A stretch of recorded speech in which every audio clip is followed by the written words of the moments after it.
Oh, man.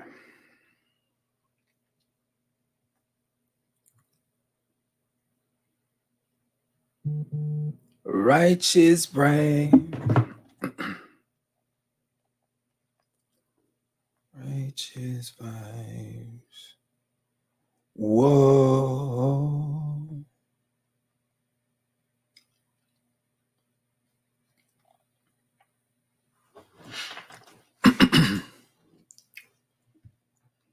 Peace, peace, peace, peace.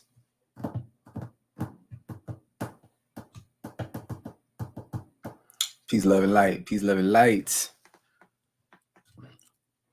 Y'all come on in.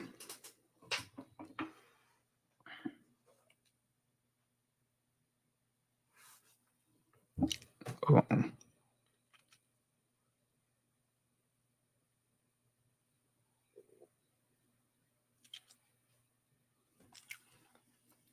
Peace, peace. How y'all doing?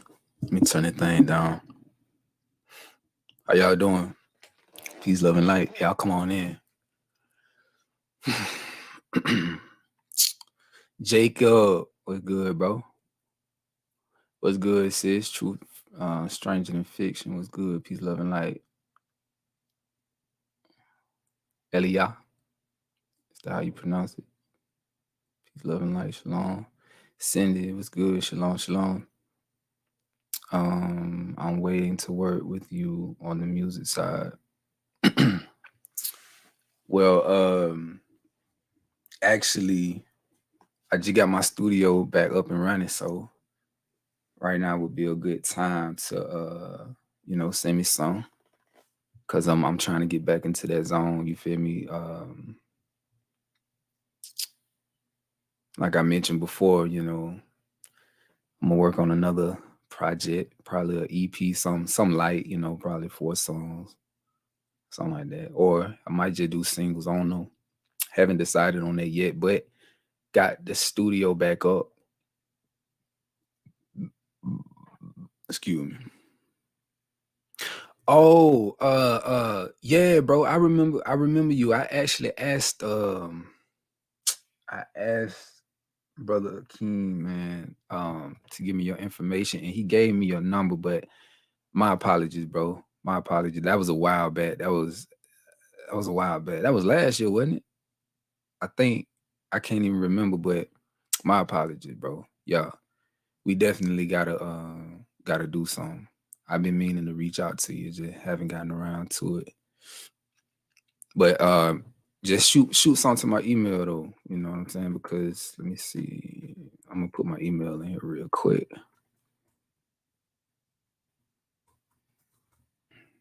Peace, love, and light, everybody. How y'all doing? How y'all doing?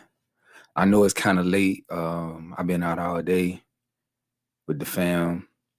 Just got back to the house not too long ago. Just in here cooling. So I figured I'd go live because I'm working on this presentation. I'm almost done with it, just putting, some things together. And also too, while on this fast, just, getting my spirit right. We almost over with. Well, we almost done with it.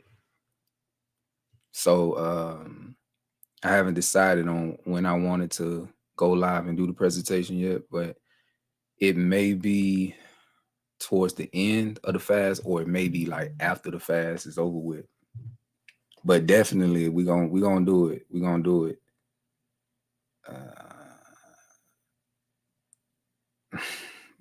You stupid.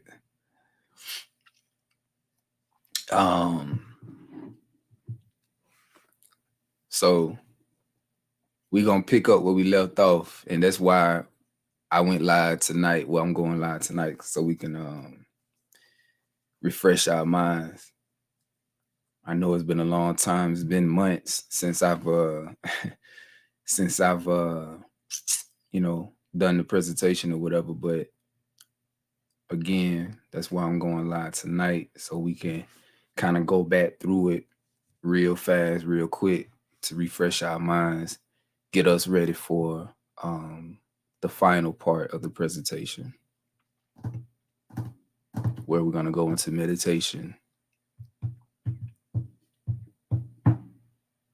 we're gonna go into what are we going into with that one? We just gonna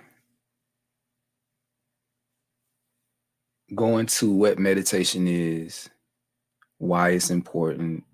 We're gonna look at it from a biblical standpoint. We're gonna look at it from a scientific standpoint. We're gonna look at it from a philosophical standpoint. We're basically what I'm gonna do is show the similarities, you know what I'm saying, between all of them and how it's essentially all the same thing, but there's different forms of meditation. There's different things that meditation uh does, different parts of you um that it enhances and everything like that. And it just helps you connect more to the spiritual side of things. So we're gonna go deep into it. We're gonna go deep into it and why it'll never get old. You feel me? Just teaching about it. It'll never get old. And also too, in the times that we living in right now, I think that it's so important to implement into your lives, um, so that you could build a protective layer. You know what I'm saying? You can strengthen uh your what they call it, the your intuition. You know what I'm saying?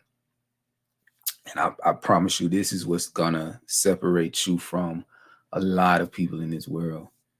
Um, what is going to affect them is not going to affect you. You dig what I'm saying? So, like I say, this is not something crazy. It's really just me helping you all get a better understanding of what it is and why I'm pushing it so hard. So, what we're gonna do tonight, we're gonna go back through what we already touched on in the presentations. Um, Only way to go out is to go within, right? Well, how did I say it? The only way out is to go within.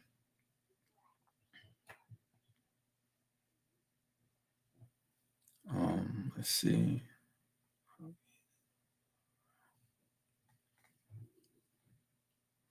Yup.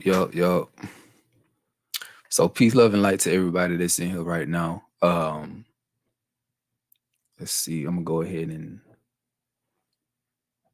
see if I can switch it over to this thing.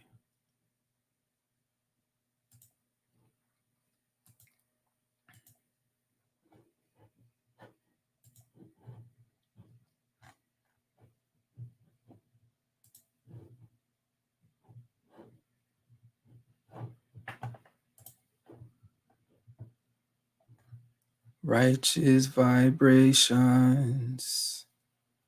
Righteous vibrations. Whoa.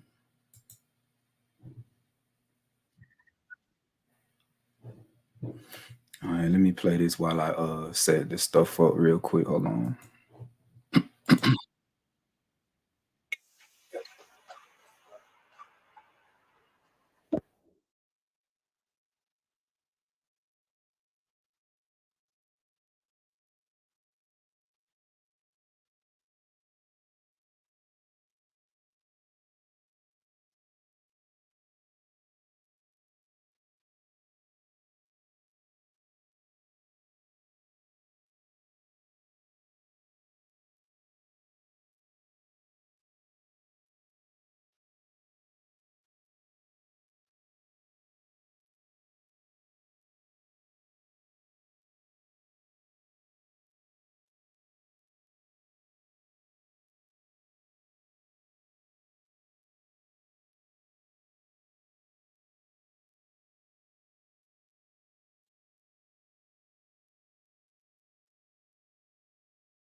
All right, so let me go ahead and get into this. I got a question for everybody that's on right now, all 13 of you. 13. So I have a question, and I think I asked this question in a post that I put up on YouTube a while back, but I was like, what's most important to you right now? You know what I'm saying? In terms of like, well, when you're considering the times that we living in, everything that's going on, um, all of the craziness that's going on in the world, you feel me? All these people out here that's operating like animals, you know what I'm saying? Just with everything, the talk of wars and the attack on the food supply, all these different things, right? My question is, what is most important to you at this stage in your life, in your walk, in your journey?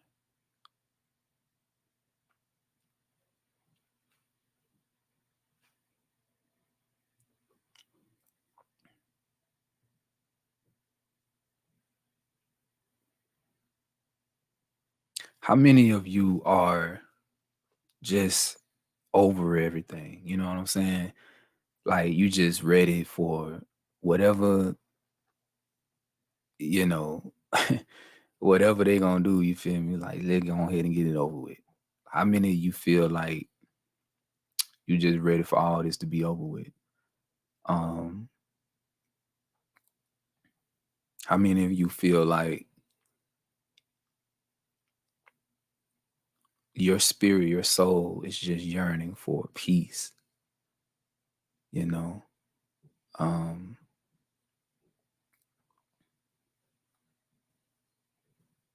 why I mean, I know why I went on this fast, but what are some of the reasons y'all went on some of the what are some of the reasons y'all went on this fast? Like, why are you fasting? And I know to some, you feel me, we don't supposed to tell people why we fasting or what we fasting for, but we family. We family. And like I said, for me, I don't mind sharing. I'm very transparent, right, when it comes to my life and what I got going on. Um, but again, for those who don't know, the reason why I'm fasting is so that I can gain more clarity. You know what I'm saying? I can see more clearly, not just with my physical eyes, but with my mind's eye. You feel me? I'm just trying to strengthen my spiritual faculties. I'm trying to strengthen, my spiritual side, my, that divine part of myself. I'm trying to strengthen my intuition. I'm trying to strengthen my spiritual awareness. And while doing that, on the flip side, I am trying to tame, and I'm going over all this stuff in the meditation presentation. But on the flip side, I'm trying to tame my senses. I'm trying to tame my body, right? I'm trying to reprogram, different systems within my body, within my subconscious, right? Um, like I said, moving forward, I feel like we should really like with everything that we do, we should follow the spirit. You know what I'm saying? We should follow um our intuition. You know what I'm saying? We should trust ourselves. We should trust in that power that resides within us. But to even get to that point of trusting and following, we got to connect. We got to realign. We got to be operating on a certain frequency, a higher frequency. You know what I'm saying? We have to stop talking, stop playing, and really apply all the things that we've learned in life, all the things that, the experiences and stuff like that. We really have to start applying these things to our life and start living that way. You know what I'm saying? We should start living divinely instead of living like animals. All right. So, like I said, when we talk about what's coming, we know that it's a spiritual war, but I feel like a lot of our people are not fighting spiritually. I feel like a lot of our people don't even know, they don't even really know what that means. You know what I'm saying? Everybody always talk about it's a spiritual warfare. It's a spiritual, but I don't really think people know what that means. I don't even think people even know how to fight it, you know, how to fight spiritually. But we're going to go over a lot of that, right? Tonight, like I said, this is just a recap. We're just going to fly through it. You know what I'm saying? I just want to refresh our minds before we get into the final part of the presentation. But that's what it is, though. That's why I'm doing it. Let me read some of y'all comments. Okay, so you said finding peace, taking our technology back, our spirituality back, uniting with the chosen and killing the reptilian race. They gotta go. Yeah, I'm tired of the games. Let's go already. You feel me? What matters to me most is my mental stability and my spiritual stability. Fasting for our first home. Okay. Shalom, shalom. Clarity and direction. Getting rid of the parasites and cleansing the body. Hoping to focus more. To gain energy and for proper body functioning to connect with the heavens. Peace, love, light, and healing. Peace, Kia. Joshua, shalom, brother. Never get notifications. Just came on YouTube seeing you were live. Yeah. It was random, to be honest. Healing physically, mentally, emotionally, and gain strength of all kinds of ways. That part, not recognizing it's spiritual. We must starve them out. I'm one that have a hard time fighting because I don't have the full understanding, but I'm still in this fight pushing. Gotcha.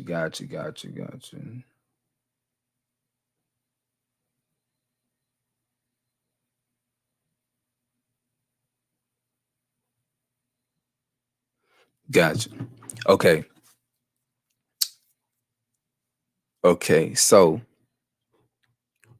let's go back through this real quick. Let me see if I can make it bigger. Let me see. View.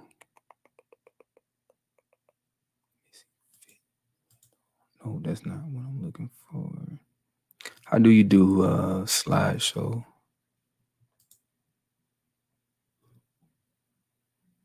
On 1 second, y'all. Let me get this right.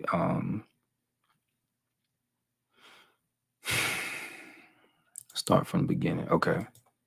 All right.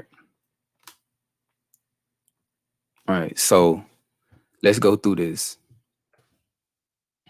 We talked about, let's see, the Bible is not a religious book. Actually, the Bible is a compilation of physiological and anatomical symbols, allegories, and parables. The Bible is a coded book. Hidden behind all these ancient words are clues to the development of the human mind and soul.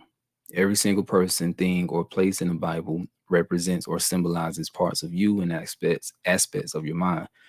The functions of the human body, the attributes of the human soul, all have been personified by the wise men of the ancient world, and a great drama has been built around their relationships to themselves and to each other.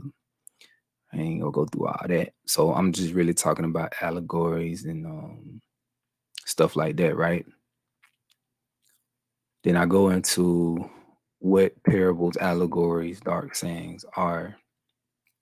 I'm giving you examples of stories that we grew up on, all of that, right? And then I go into the etymology of the word allegory or parable, you know what I'm saying? Go into the biblical definition of it, then go into, these words or whatever. All right. And so we talked about Yasha, Jesus, Yahweh Shai, whatever name, Yeshua, you want to call. We talked about what was said in the book of Mark, chapter 4, verse 11. And he said unto them, unto you, right? Unto you, the initiated, it is given to know the mystery or the secret hidden meaning of the kingdom of God. But unto them that are without, not initiated, all these things are done in parables, metaphors, or dark sayings.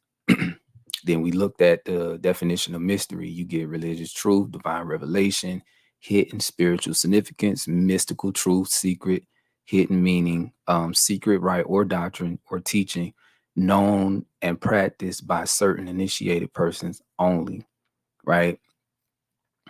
A hidden or secret thing. So and then we went further into the definition of mystery, because from mystery you get mystic, spiritually allegorical, pertaining to the mysteries of faith, right? Connected with the mysteries, one who has been initiated. So I show you the difference between exoteric, those who are without, and I show you esoteric, those who are within, right? Belonging to an inner circle. And if you look at the root word of esoteric, it means within, okay? And exo meaning without. So y'all have to know, and it's like this with everything. In as it pertains to, information, knowledge, all of that.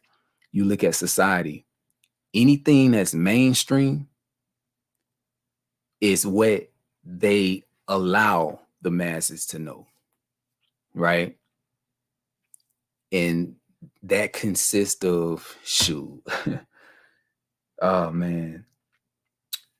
Okay, since we talking about the Bible, let's go there, right? So the Bible, we already know that it was put together, right? All the books were put together during the Council of Nicaea, right? Constantine and them, they all got together. They put, the books they wanted the masses to read, and took out the stuff, all the books that they didn't want them to read, right?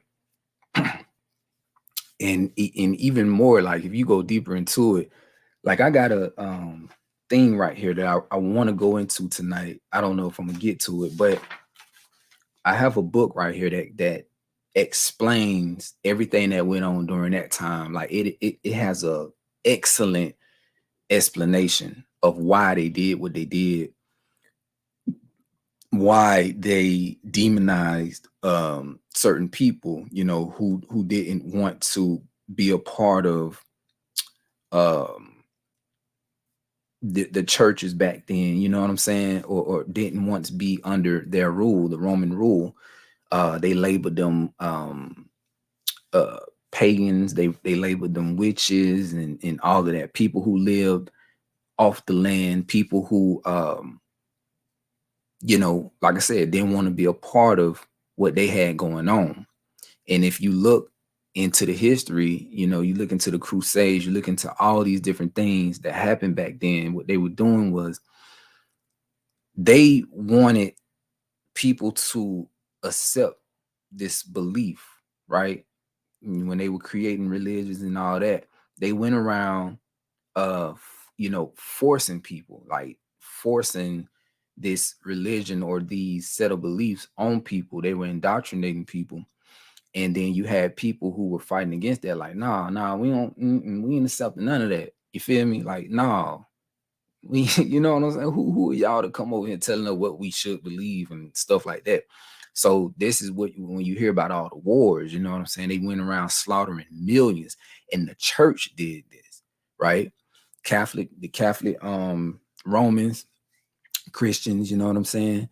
They went around slaughtering people who didn't accept what they were trying to, force on them or whatever. And when you hear about the so-called witch hunts and all of this stuff is documented, man. During the dark ages, people during that time, like I say, they were really gullible. You know what I'm saying? They was very naive, ignorant, you know, and the people who were ruling over them, I'd rather read it. I'd rather read it because it explains it way better than I can explain it. But yeah, it's a lot of history on that. But going back to what I was talking about with and exoteric, a lot of the information that's out there right now and that's mainstream, um, you're not gonna have the whole truth with that. You know what I'm saying? See, the truth, the real true information is the information that's hidden from the masses, from the public. And that's the esoteric information. That's the information that, you know, for years and years and years, they kept hidden from us. And there's a reason why, because that's the information that we need to help our souls or our spirits to evolve. You know what I'm saying? To strengthen ourselves spiritually, because to be honest, that's where our power is, right? It's like I told y'all before, they programmed us and they taught us to only look at the scriptures from a fundamental, standpoint, meaning just taking everything that we read literal, right? Um, and thinking that that's it. It's nothing beyond the literal. That's it. Just history, whatever. Um, and also too, like I say, when it comes to salvation or savior or God, they somehow manage to separate that, right? They separate those things, making us think that God is apart from us and not within us, you know what I'm saying, and not us, you know. But like I said, all the esoteric information, the information that goes into the spiritual or the metaphysical things, it teaches you that God is within you and is you. You know what I'm saying? Experiencing this multi-dimensional thing, whatever. Anyway, yeah, all that. So I'm gonna read some of that. But we gonna keep going, right? So talked about Matthew 13:13. Therefore speak I to them in parables or metaphors, because they seeing or perceive not, and hearing they hear not, neither do they understand.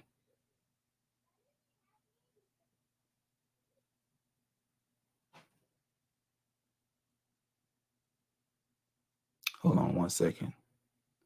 And in them is fulfilled the prophecy of Isaiah, which saith, by hearing you shall hear and shall not understand, and seeing you shall see and shall not perceive. Right. So even this is telling you, like, when Yasha spoke, he spoke in spirit, right? He was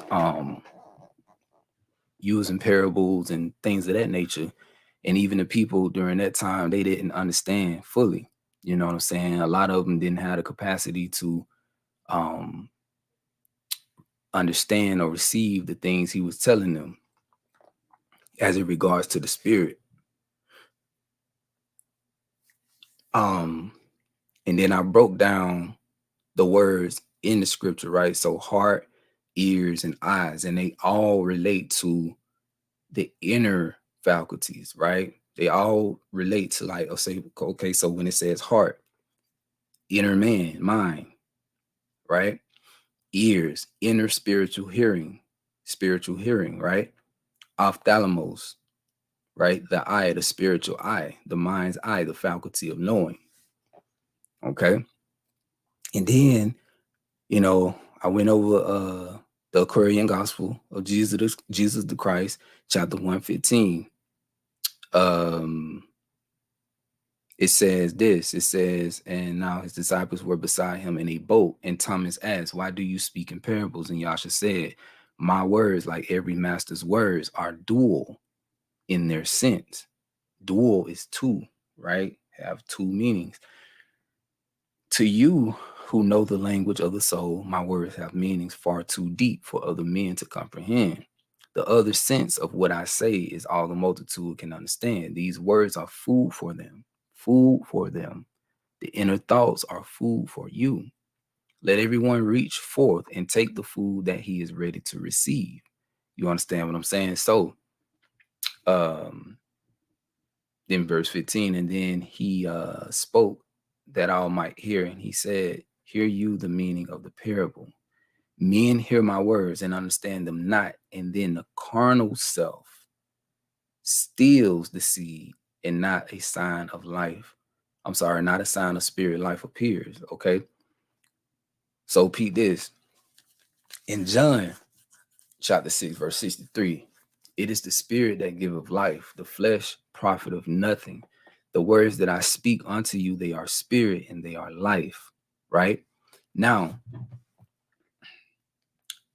this is the part of the presentation that I really want you all to focus on, because in part 4, which is going to be the final part, we're going to go deeper into this.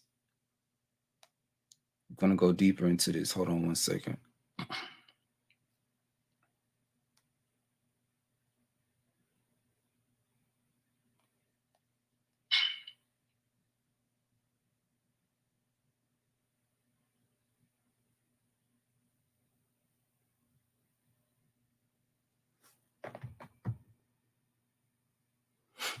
All right, one second.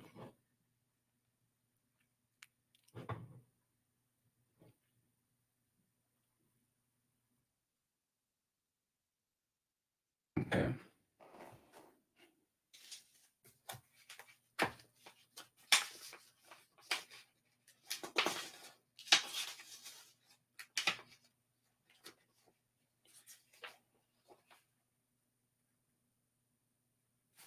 I want to pull something up. I told y'all I wanted to go into this book real quick, because it's going to explain what I'm talking about in great detail. Let me pull up my books real quick.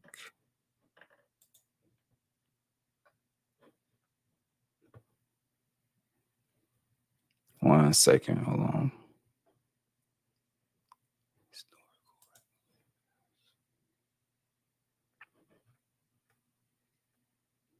Where's my PDF at? Where's my PDF? There we go. Yes. Okay, so let's go back up. All right. 1 second, let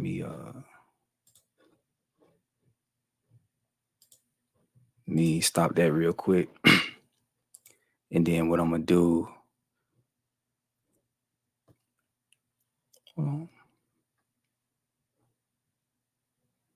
you said to be holistically well, overcoming the imbalances.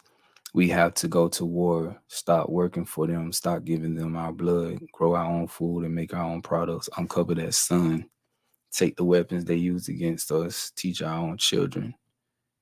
You said, I'm not even sure the Crusades happened the way most understand. I'll just leave it at that, or leave it there. All right, so I'm gonna touch on that. I'm gonna touch on that in a second. Let me share my screen with y'all real quick. Hold on one second. Let me this is about to be really interesting. This is gonna be really, really, really, really interesting.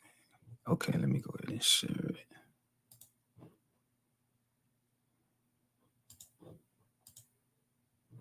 Okay.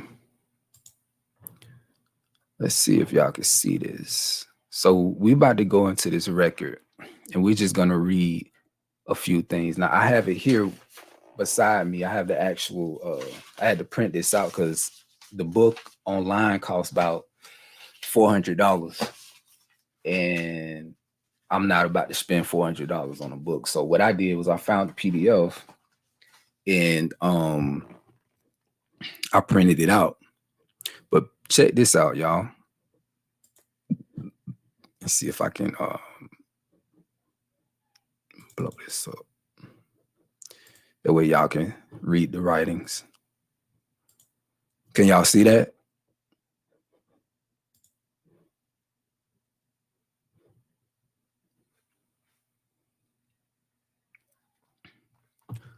Let me know if y'all can see that.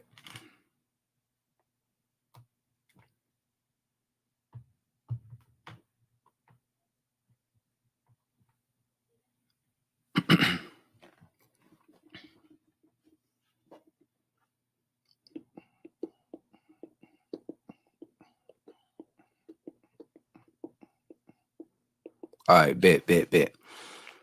So Pete this. We're gonna go through this. Let's look at the,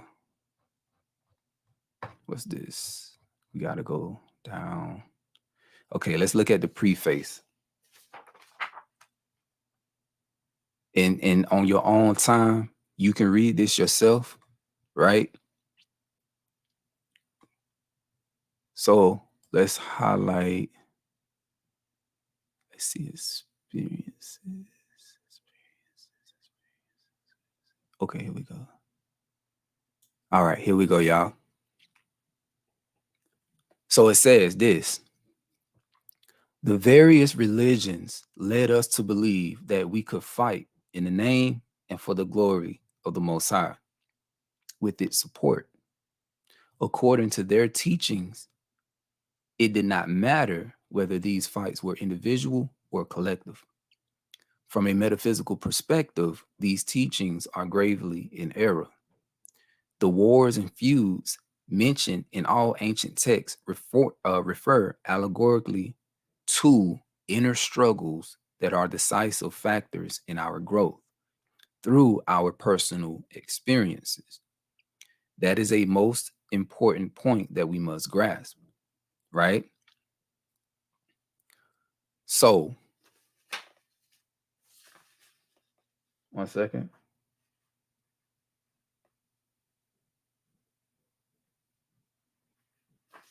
Okay.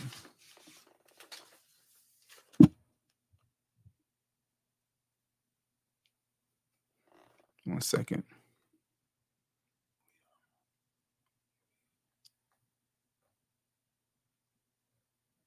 I'm trying to just read all the stuff that I had highlighted because I read a good portion. Okay, so I had all this highlighted right here.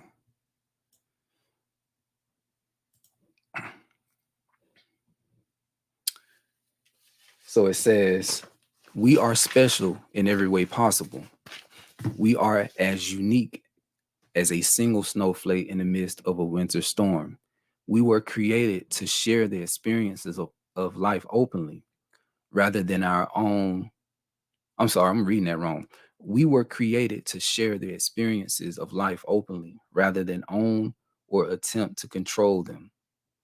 Through this concept, we are meant to demonstrate who we are and not what we are. The messengers of old show us how. We were designed not to hide our inner selves for any reason. Once we hide part of our nature, we no longer offer the truth of self or our usual nature. By hiding any attribute from view, we offer only deception to those that we encounter on the path of life. We are then unable to live a full life in an honest state of mind. Again, we find this very same philosophy in the Bible. If we act in this fashion, we begin a process of physical and spiritual reclusion simply because we shut our true selves off from an otherwise open life. We fear being judged. I know a lot of y'all can relate to that because I know a lot of y'all, you hold yourself back, from saying how, speaking how you truly feel, and just being who you truly are. You know, you don't want nobody judging you. You don't want nobody talking about you. And so it just prevents you, it makes you uncomfortable, you know what I'm saying, when you think that way or whatever. But anyway, we fear being judged by others or what they think or what they may think of us. We eventually become resistant to the prospect of living a better, more meaningful, and loving life, even if we originally wished it, right?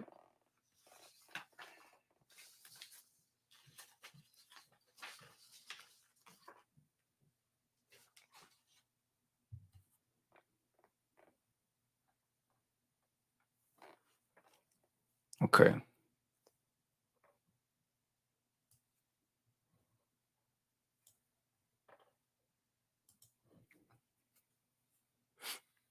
So, P. This, it says, first, though, we must separate ourselves from the old traditional understanding of the ancient messages and open ourselves to the richness and depth provided by the wisdom of the new interpretation. By doing so, we break the bonds and the cycles that will no longer influence us, and life becomes what it was intended to be for each of us, a life filled with ever flowing love, peace, and harmony between us all, were we to allow it.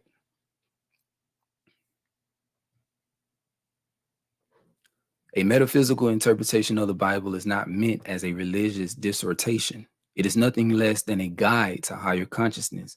The master's original intention was the same. In his words, he was attempting to convince they who have ears to hear that the Creator is not an external God, but rather an internal one. This work has been devotedly composed to present a deeper comprehension of the book known as the Bible in a metaphysical sense, right? It offers guidance on how we can live it spiritually. Okay, the Christian belief system is the largest religious belief system known throughout all of humanity. As a result, it has become one of the most powerful and wealthiest organized structures in the world in its sphere of control. At one point in time, in its early stages, here we go, it even attempted to eradicate any other belief that was discovered by the first explorers.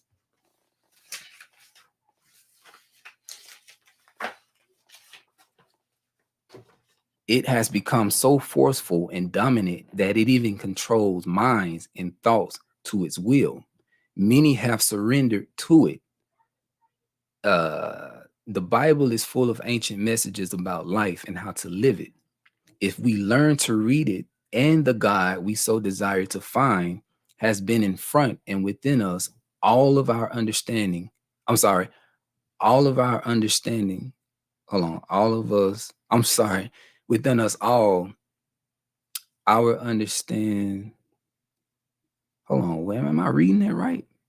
If we learn to read it, and the God we so desire to find has been in front and within us all, our understand, I know that ain't right. The wisdom of the metaphors we can indeed realize that lives. The book you hold in your hands is written as a very large parable compared to those in the Bible, but in the form of a Zen koan is intended to produce profound abstract thinking in a person. It is designed to induce deep meditative inner reflective thoughts. Once you reach that state of mind, you can attain the most penetrating understanding of self and its relationship to life and people. See, this is very important because this is what we're going to go over in part 4. Okay, let me reread that. A Zen koan is intended to produce profound abstract thinking in a person. Okay, abstract. You need to understand what that is and what that means, right? Anything that's abstract would essentially be something that's a parable, you know what I'm saying, a dark saying, something spiritual, something that's, hard for the analytical mind to understand, right? So you need to use the right brain, or the divine mind, the creative mind, the spiritual mind, to understand something that's abstract, right?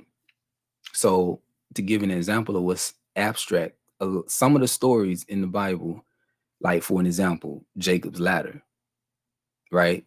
That is a story symbolizing the 33rd, or the spinal cord column. You know what I'm saying?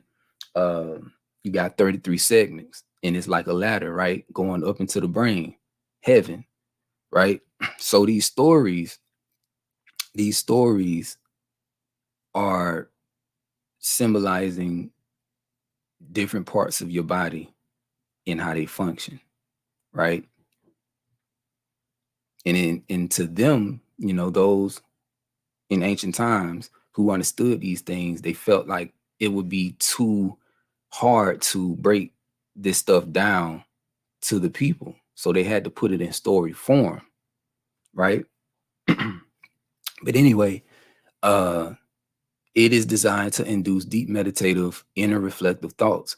Once you reach that state of mind, you can attain the most penetrating understanding of self, higher self, and its relationship to life and people. Most importantly, it will help establish a solid association with the idea of the creative principle and self, to fully realize that we are one with all things, and that is the Most High Self. The inner outer separation to which we have been conditioned, what I just spoke on earlier, right? The inner and outer separation to which we have been conditioned to believe and follow for over 1600 years will dissipate, right?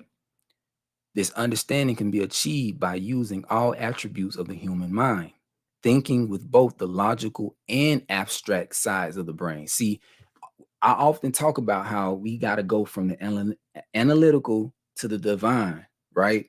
But see, truly, it's all about balance and synchronizing the left brain and the right brain. Because we need the analytical mind, we need the left brain, we need the side that deals with logic and mathematics, and what I'm saying,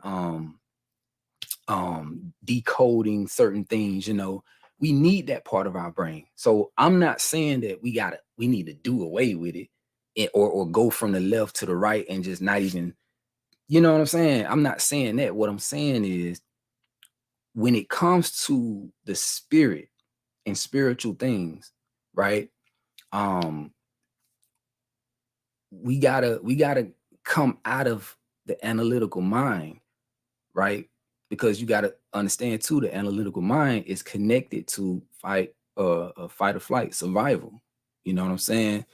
And as long as we're operating in that and that only, anything that pertains to God, or something spiritual, you know what I'm saying, like those deeper things, it'll be hard for us to understand those things or fully grasp those things, right? So that's why we got to go into the right brain, the divine mind. And once we get into that state of mind, of course, we're going to have a higher understanding. We begin to see, like it mentioned, all things are one. You know what I'm saying? We're connected to everything. It's not just, outer, inner. It's all of it. You know what I'm saying? It's one. So we got to find balance, right? We got to synchronize. We have to uh bring the brain in, what's the word, coherence, right? Coherence. You got to synchronize, got to connect, got to uh balance the left and right hemispheres.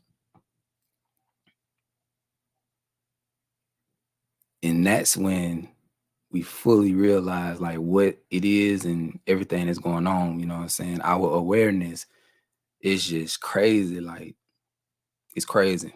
But see, this is what the powers that be don't want, though. They want you to operate in these lower planes of consciousness. They want you to operate um on the lowest vibration.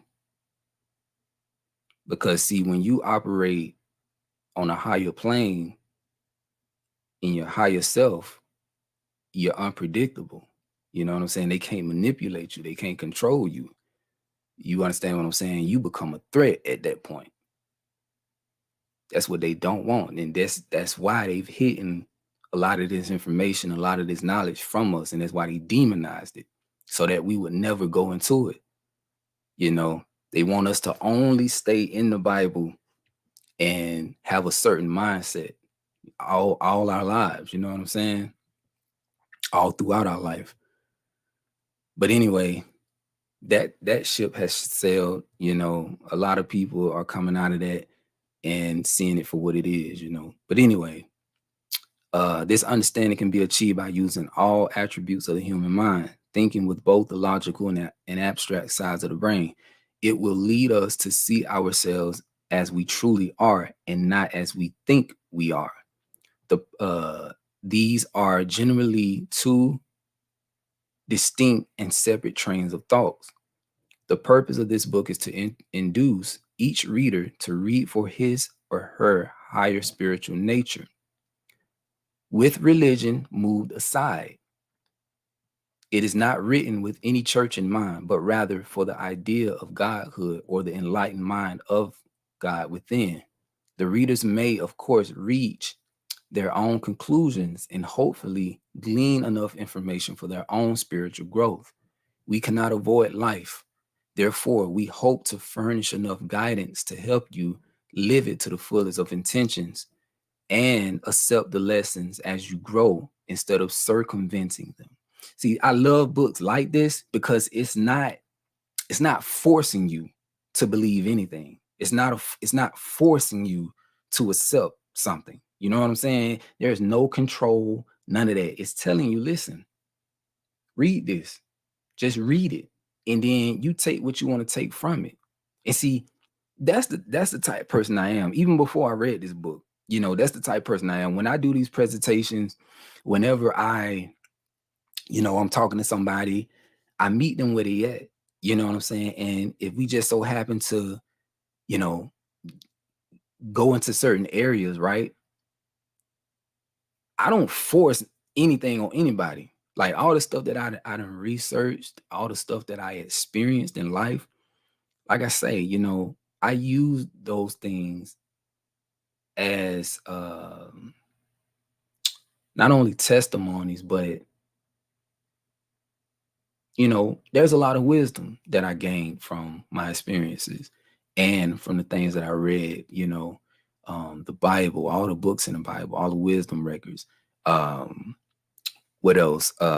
Just all these other records outside of the Bible, you know, chew the meat, spit out the bones. So it's like when I talk to people, they don't realize it, but I be dropping gems. You feel me? I be everything that I learned and applied to my life.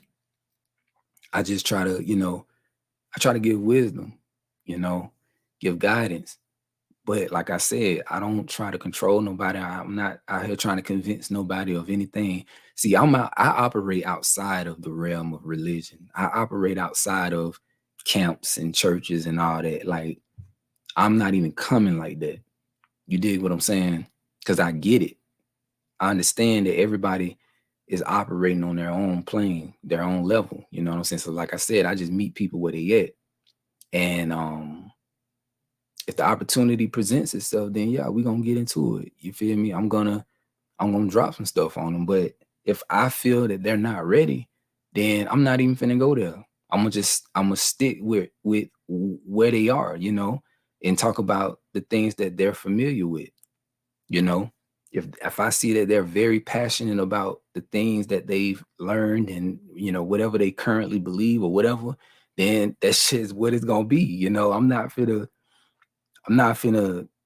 be at them and be like, nah, brother, the way you looking at it, that's wrong. No, no, no, no. You need to see it my way. You need to no, this what it is. Nah,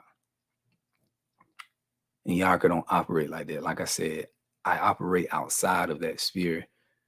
You know, the religion and all that. Like, nah. So anyway, so check this out.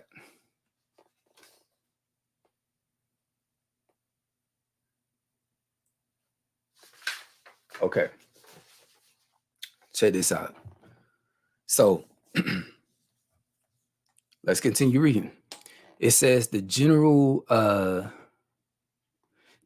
dissertation in this book covers relevant scriptural texts, and the explanations thereof could be considered a metaphysical nature. We strive to show how to live a spiritual life, not a religious one. It is designed to dispel the way that religious fundamental organizations, right? Remember, fundamental, the people that just think everything is absolutely literal and there's nothing more. Okay, it is designed to dispel the way that religious fundamental organizations have practiced to instill the fear of God, thus establishing the present day ideal of the Creator in our struggling lifestyle. However, it is not our intent to move people away from their chosen denomination. Okay, let me reread that. It is not our intent to move people away from their belief system, right? It is our innermost desire to bring openness on an acceptance of the concept of the creative principle to end confusion and turmoil created by the conditioned notion of Satan and hell. Did the Christ himself not state that a house divided cannot stand? What would the reasons be for religion to proclaim and teach such division? We simply wish for the readers to have a greater level of flexibility toward religion within themselves and to merely read the Bible under a different light. We do not need to follow a one size fits all pattern as we have for 16 centuries. Okay, because even with saying that right there, we do not need to follow a one size fits all pattern. So, I often talk about how when it comes to healing and overcoming and things of that nature, and I always talk about like what works for one person may not work for the next, right? Or again, what works for one person, see, for the next person, they may need a little more than that, right? So when we're talking about the Bible, a person who's going through some or struggling with something, they probably can read scriptures and be just fine, right? That probably help them, that probably convict them, and boom. But for the next person, and I know a lot of people struggle with this because you got a lot of brothers out there who are very knowledgeable on the scriptures. Got a lot of sisters that's very knowledgeable on the scriptures. But at the same time, a lot of them brothers and sisters struggle with porn. A lot of them brothers and sisters struggle with, not controlling their emotions, right? You look at a lot of these relationships, a lot of people that I know personally, not calling no names, but just being 100, who are married in these relationships, tell me why a lot of their relationships are toxic. And a lot of these people, they are very knowledgeable on the scriptures, right? They know. They know right from wrong. They know all these things, yet they're still struggling with their relationship. They're still struggling with themselves, right? So I feel like with those people, this information right here, right? This could help them. This could help them when we talk about meditation and things of that nature. Like I said, I'm gonna go fully into it in part 4, and I'm gonna show you how. I'm gonna show you how you can improve in all facets, all areas of your life. I'm gonna show you how. And cause see, that's the thing. The Bible, yeah, it tells us right from wrong. It tells us, um, gives us this different examples and stuff like that, but it still doesn't give you the how though. Like how. It touches on certain things, but it doesn't go into detail on how. Right. So we're gonna go into the science. We're gonna go into the absolute, like what it is that's causing you to stay in these, what I'm saying, these lower planes of consciousness, right? I'm gonna show you how to get out of those consciousness and those levels of consciousness and elevate, right? So, anyways, it says, We were created as free thinkers, and as such, we must fit our own without the influence of others or of a belief system founded on fire and brimstone. No matter what we think or believe, we each walk a different path. That's true. We may all be here together and we are traveling in the same direction. However, because of our personal individuality, we may not be on the same road, yet the goal or the destination is the same, right? So I know a lot of you all, you know, you may be familiar with the path that I took and how I got to where I'm at right now. It may not be the same for the next person. You know what I'm saying? And I feel like this. That's what I love and appreciate about this human experience. It's the fact that we all have our own realities. You feel me? We are all on different timelines. You feel me? Um, like I said this before, my world right now may be peaceful. You feel me? And it is. It's peaceful, but the person right next to me may be experiencing torments in life is hell. You know what I'm saying? Um, we just on a different, we in different worlds, different realities. Cause like I say, man, the mind's so powerful. The mind is so powerful. If you have destructive thoughts and you continue to think this, have the same thoughts as you did yesterday, you continue to do the same things, then you're gonna be stagnant. You know what I'm saying? You're gonna be stuck in the state of mind that you're in. That's why it's so important to have new thoughts, form new thoughts, experience new things. You know what I'm saying? Get yourself out of those old ways, right? And transform yourself, have new experiences. I'm gonna go more into that in part 4. But anyway, it says this, right?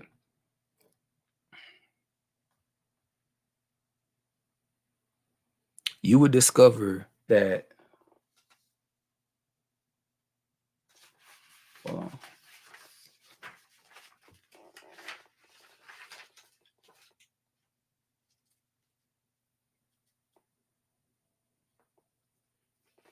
Okay. Skip that paragraph. Okay. It is truly my earnest desire to see an end to personal struggle, greed, and domination of life. Right? That's what I desire to see. I hate seeing all this control. I hate seeing people struggle. You feel me? I hate seeing greed, pride. I hate seeing all those things, man, because just looking at these folks, I'm just like, bruh, you know, life could be so much better, but they stuck. They just stuck. They need guidance. They need to cross paths with somebody who done been there. You feel me? And that can pull them from that darkness, man. But anyways, to guide us to a more peaceful and loving way of living, a life of sharing and enjoying what it holds for us. Imagine a world free of discrimination on all levels, everything being in a state of true equality. Imagine a life of happiness, one of trust and devoid of deception. It is the truth of life in the direction in which we must travel. In our present era, we are beginning to witness a very tangible transition as people embark on seeking newer understandings of old teachings. They are searching for the reasons as to why documents and facts were hidden when compiling the original creation of the biblical text. Many discoveries are coming to light. Does not the Bible tell us the truth shall be made known?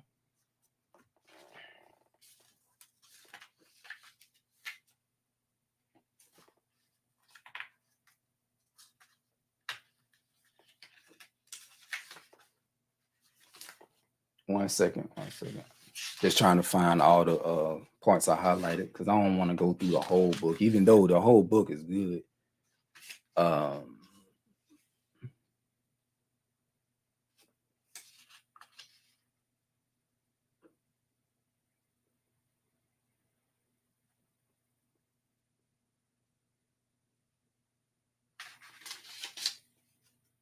1 second.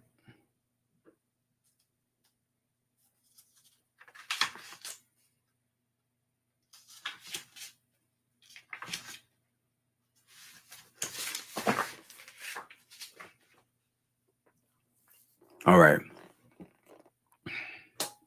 All right, let's scroll all the way down.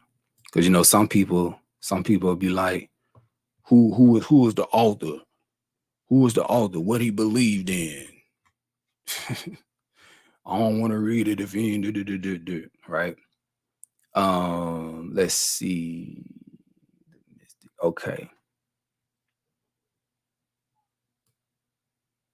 All right. So check this out. It says the mystique of all these ancient texts is that all of the data necessary to understand self and the interactions of life is veiled in the words therein. These works also state that at some time the information will become clear for all to understand. After all my studies of these great tombs, it was discovered that the truth is still contained within them. We must focus on how to read them in order to uncover their mysteries. In all my searching the world over, I believe that the greatest book of all time on the subject of spiritual enlightenment is indeed the Bible. Notice how it didn't reference any other book, like no new age book, no nothing.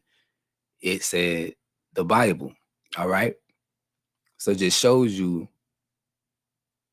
it's plain, you feel me? He believes that when we talk about spiritual enlightenment, the Bible is the book. Peep this, provided we do not become ensnared and confused in the symbolisms. It tells us what our own experience is going to be and the best way to handle these things within us as they occur. After all, the kingdom of heaven is within you. And the lessons, and all the lessons given, many in the form of metaphors, explain how to live a better physical and spiritual life. It demonstrates how one can locate this inner heaven outside yourself, right? And that's the problem that a lot of people today are having. Even though the scripture is telling them that the kingdom of heaven is within, they're looking without. Even though the scripture is telling them that God is within, right? And your body is the temple, God is dwelling within that temple, they're still looking without. There's a problem with that. But anyways, it says on some levels, you may find this journey very uncomplicated, yet what it brings forth within us may create somewhat of a dilemma.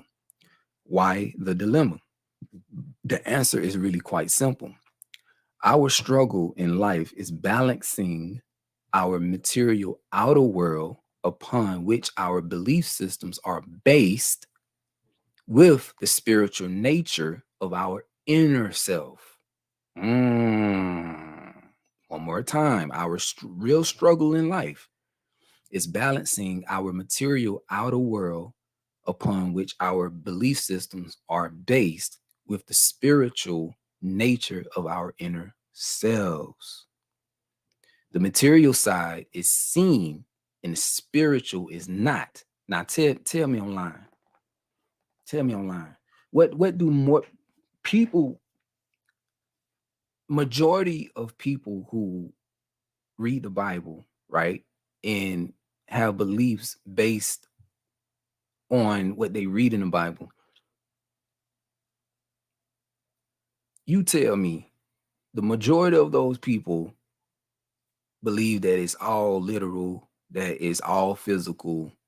And like I said, even though they talk about how this we are in this spiritual war,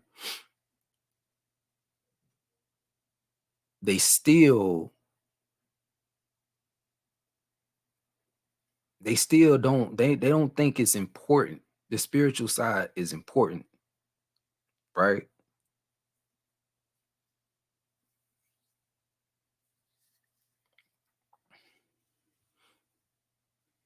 They look at everything literally, even though it's spiritual.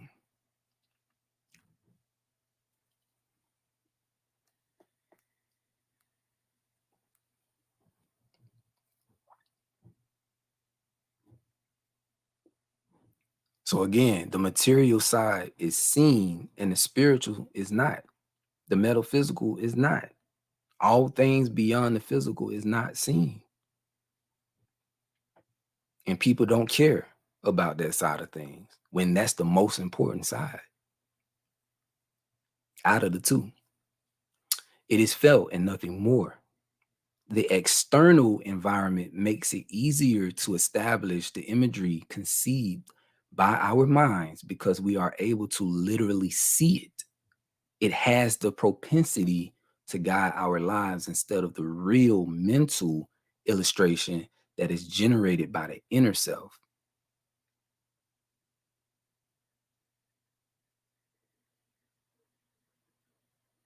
You know what I'm saying? See, people are driven by their senses. People have allowed their senses to dominate them, dominate their minds, right? Like I said, we externalize everything. If we can't see it, we don't believe it, you know? That's why we got to get our senses under control. I'm gonna go more into that in the next presentation, but yeah, definitely got to we got to sacrifice them senses, you know, because once we deprive our senses, it moves us away from the material world and brings us into the spiritual world within. You know what I'm saying? Uh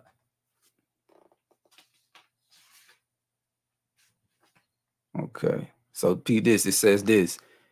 Dang, I ain't got no battery. Hold on, my computer about to die. Hold on 1 second.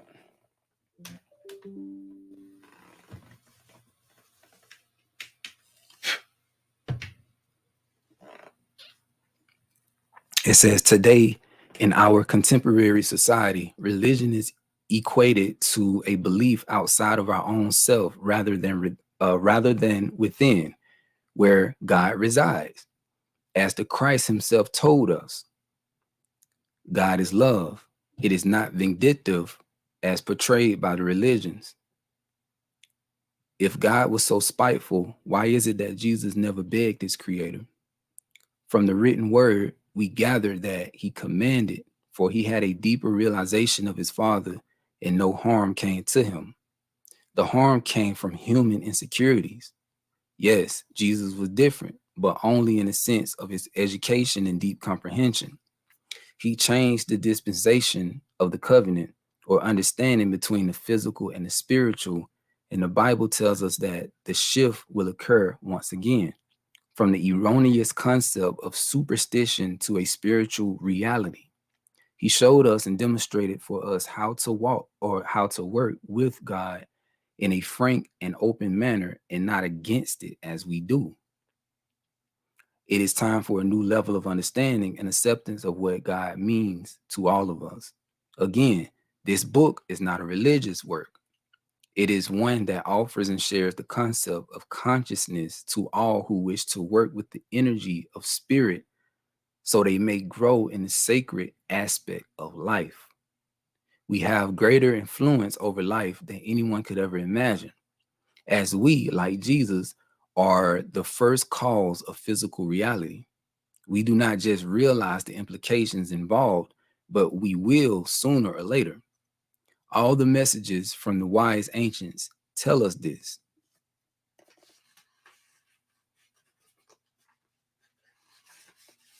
If we were to really grasp the deeper meanings found in the work and studies of the master, talking about Yahshua and Jesus, we would realize many things in life. These thoughts, words, and actions are what we create for our own learning experience. We organize these more times than not through our subconscious nature which has much to do with our higher self. This higher self is not something separate from our physical self. It is the reason we do have a physical body. Deductively, it is not my desire to further a dual nature, for in reality, we are singular in one being.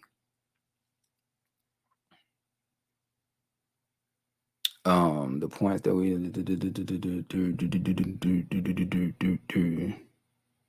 hold on 1 second. We have, let me see, what did I left off on? He said it wasn't his purpose, or his intentions to go into the dual nature, but it's mine. Like I said, it when you think about it, between the higher self and the lower self, like I said, it's all one. However, we've been conditioned and taught to operate in a lower self, or the flesh. And when we operate in that nature, or the animalistic nature, it divides us from our divine nature. Okay.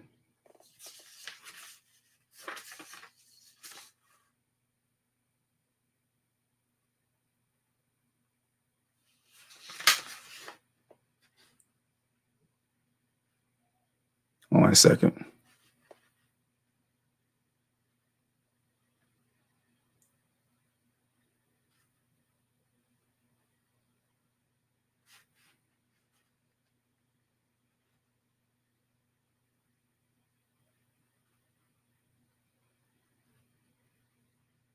It would appear the most singular to an old meta approach. Okay, where's this?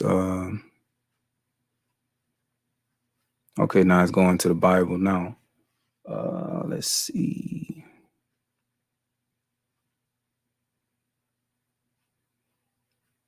Like I said, the whole book good, but it's just certain parts that I want to read. With all these recent discoveries, translations, and publications, we are beginning to develop a thirst to know more on the subject of the Bible and religion itself. It would appear to most seekers of truth that the old dogmatic approach instilled in the masses in a time long gone is no longer working, and the concept of control over the local, national, and international congregations is being shed. The idea of being told only that which the religious authorities want us to know does not appeal to the modern mind anymore. It's wearing off. The spell is wearing off. Even though many are still under that spell, or that veil is on their minds, it's wearing off. Slowly but surely. Under the present mindset, such authorities have difficulties telling many of us what we should believe. This includes the camps, right? Many are now asking the question, can we indeed be like Yasha, be like the master? As he so stated. The answer is surfacing in our modern era, and it is one of the key reasons why the old system is being shed. A considerable number of people who have otherwise attended the various services are presently beginning to doubt their religious leaders. This movement is growing as the congregants recognize that the blind no longer leads the blind. They are being awakened to a deeper knowledge of life. This knowledge will have its impact on the personal, direct relationship with our Creator, thus diminishing what we know as fundamental religious groups. Peep this. The Master gave us this wise advice. Seek and you shall find. Knock and it shall be opened unto you. This wish has been granted by the release of numerous codices scripted long ago, and many of us are avidly discovering that similar words can be found in ancient texts older than the Bible. Perhaps their true meaning eluded us, or was it hidden or omitted by those who compiled the Bible? What did I say in the beginning? In view of our present modern culture, it is quite apparent that humankind allowed just that, but mostly due to the blinding light of the material plane. However, over the centuries, our technological discoveries and our natural curiosity have helped us uncover the past and the various foundation of our current beliefs, beliefs that have remained unchanged for most. Today, we seem to have awakened from our prolonged spiritual slumber and are reaching for a better understanding of the concept of God and a more meaningful relationship with God itself. We are beginning to seek the personal, internal God that is within us, rather than the external God to whom we gave some geographical or extraterrestrial location and whom we have been taught to fear. It is dawning upon us that God is an entity whom each of us could work with rather than fear. And I know some people be like, oh, but see me, it's just like I look at Abba and Amma, right? It's mother and father. Uh, and it's more so a respect type of thing, you know what I'm saying? Because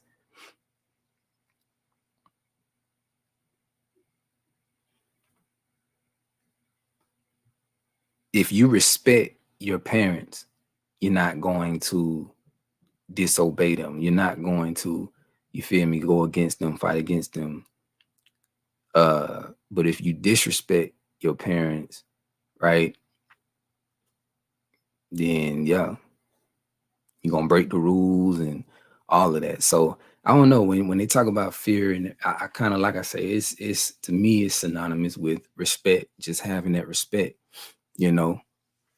It's like I said, if you respect them, you ain't gonna go against them.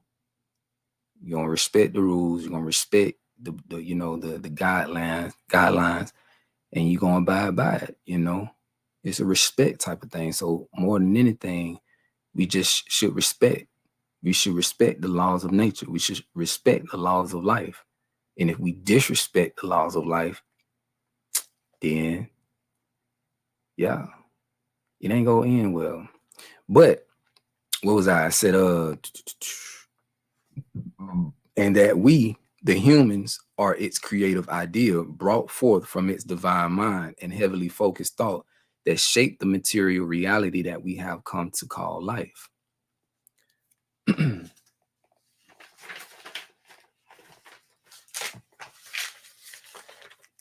on. Hold on a second.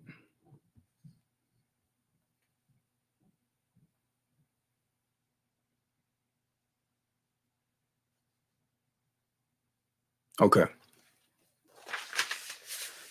The majority of the book that we know as the Bible is correct in its assertions from a spiritual or consciousness point of view. It has little to do with the material reality in which we have been submerged through conditioning, except for the long range impact of our words and actions in that very environment.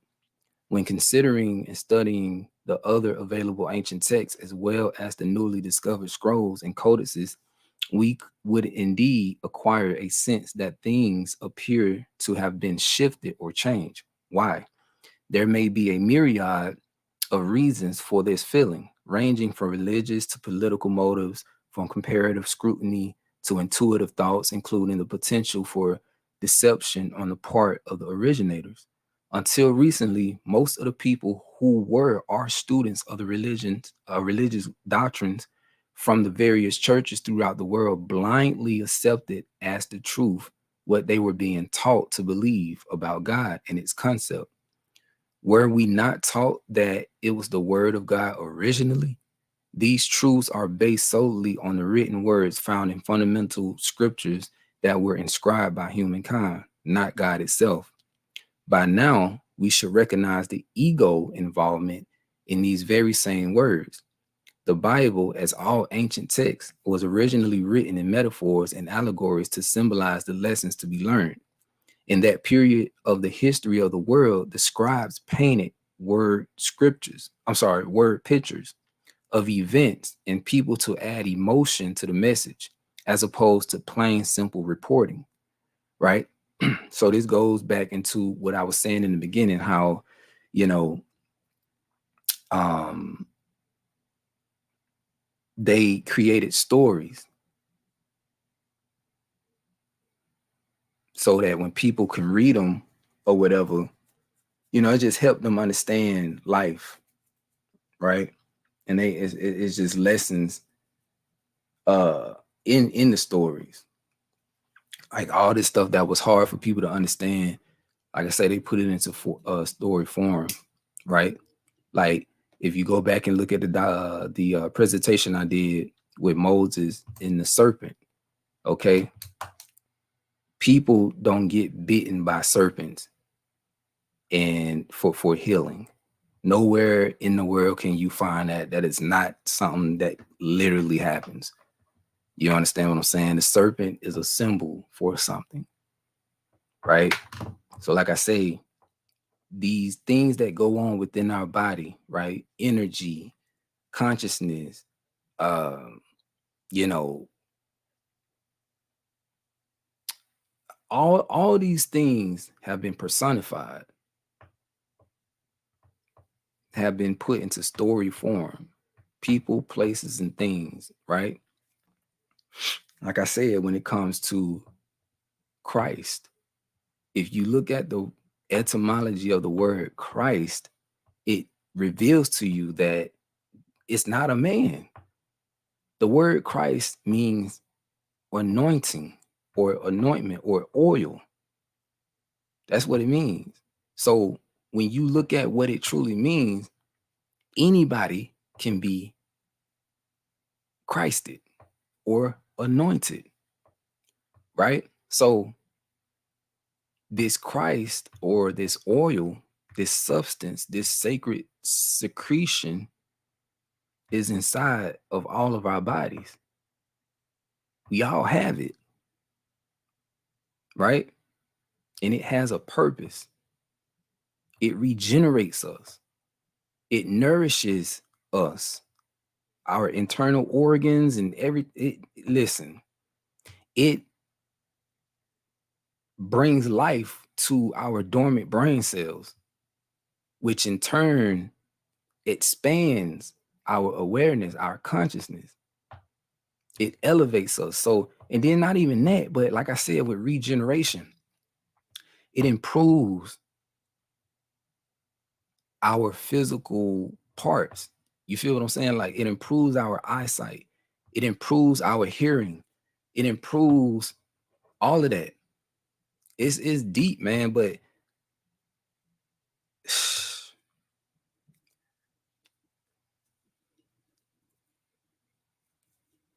it pretty much saves us. So what we read about Yasha and Yasha being the savior and all that, when you internalize that, you feel me? It's what we read. The story is taking place inside of our bodies. But not only is it taking place inside of our bodies, it's taking place in the heavens. As above, so below. As within, so without.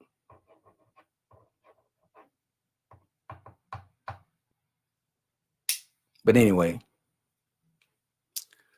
what was I? Yeah, I said word pictures of events and people to add emotion to the message, as opposed to plain simple reporting. It is only recently that the American language has been used extensively to paint these expressive word pictures, as opposed to the crisp use of business thoughts that are formulated with pure logic and to which we have become accustomed. During the early formation of the Bible, humankind's ego was apparently used because control of the masses was the issue, and it could only be accomplished on a material plane. One more time, during the early formation of the Bible, humankind's ego was apparently used because control of the masses was the issue, and it could only be accomplished on a material plane.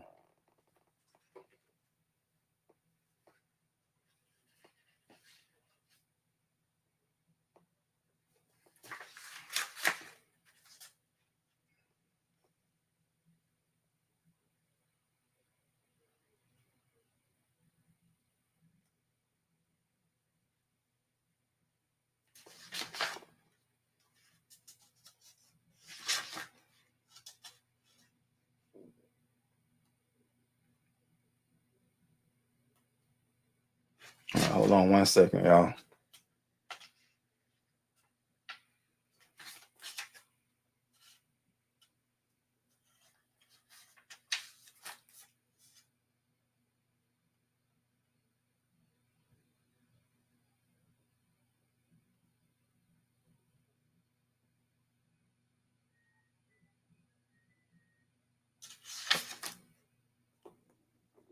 All right, 1 second. I'm just trying to find stuff. Like I said, y'all can go behind me and do your own research on the history of the, those in the beginning and their intentions when it came to the Bible, compiling the books they wanted people to read, and the control they wanted over people and everything like that.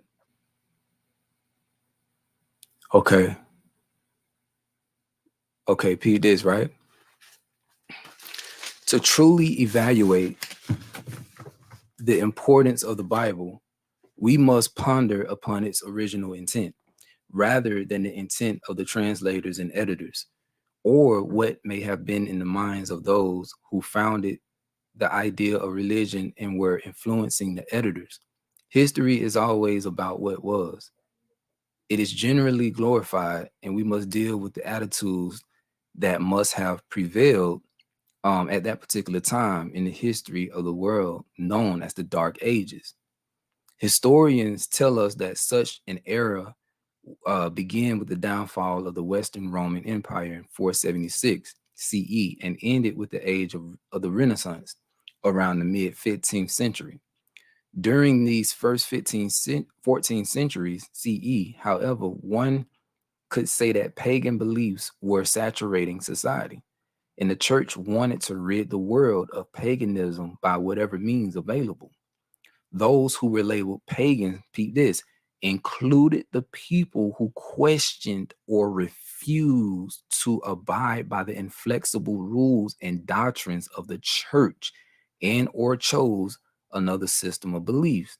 And those who were speaking openly against the power the early prelators or prelators wielded upon the masses. Hmm. Hmm. So how is this any different according to what he's saying, right? And according to what really went down during that time, how is this any different from what people are doing today, right? Those who are religious, when they see somebody like myself, I'm gonna use myself as an example. When they see somebody like myself out in nature hugging a tree, they might label me a pagan. Oh, look at that. Look, he a pagan, he hugging a tree.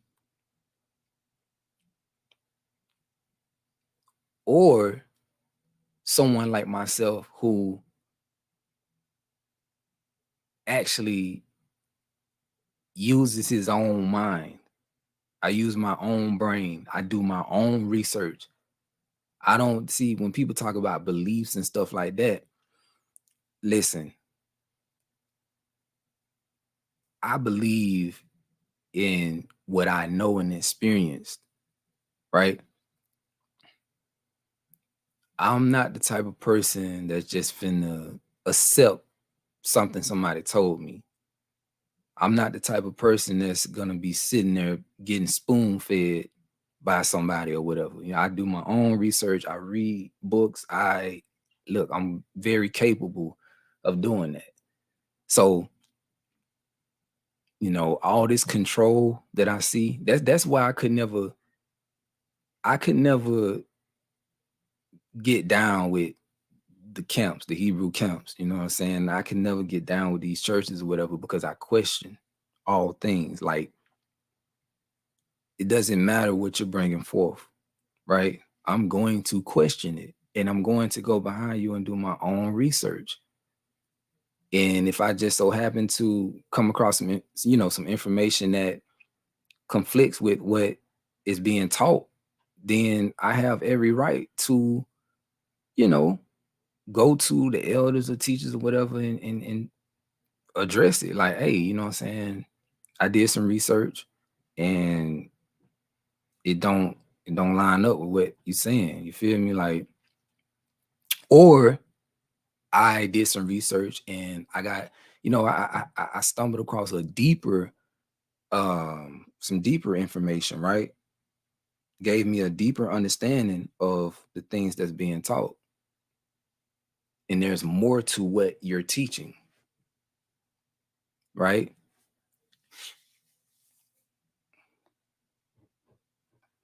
Them folks will think, they'll think I'm crazy. They'll kick me out the church if I come like that. And I done seen it happen. I done seen it happen with a lot of people. A lot of people who done been kicked out, who done been, excommunicated, you know, um, for just, being independent thinkers, free thinkers, not, with what they call it, the go along, get along. Yeah, some people just not like that. And I'm one of them. Like I said, I respect everybody and, I respect what they believe and stuff. But at the same time, but it's like, look, man, there's way more to life. There's way more to what you're reading in scriptures. It's way more, and you got brothers like myself and you got other brothers and sisters who, try to bring this information out or show the other side of it. And I'm not your enemy. I'm not fighting against you. I'm not, I got nothing against you, but I'm just trying to, shed light on some things and, show you that there is more. And I think this could help. I really do. I believe in it wholeheartedly. So, pew this. It says in 1996, Pope John Paul II himself admitted the errors of the Inquisition and the inhumanity of the Crusades. He asked for forgiveness for the approximately 10 million deaths, and I know it was more than that, way more than that were carried out by the early churches in this period of dark superstition. Some of the methods used upon the so-called pagans, a large percentage being outspoken female critics of the period deemed to be witches. This is something worthy of looking into. It says a large percentage being outspoken female critics of the period deemed to be witches could not be qualified as humane. The trial and burning at the stake of Joan of Arc in 1431 is a testimony to the ruthless, unbending rigidity of the clergy. This oppressing period of Western European history could be considered as the continuance in removing any vestige of physical and spiritual feminine power, as well as any system of beliefs that conflicted with the early churches. Ironically, the word pagan is used to describe country dwellers who live peacefully in and with nature.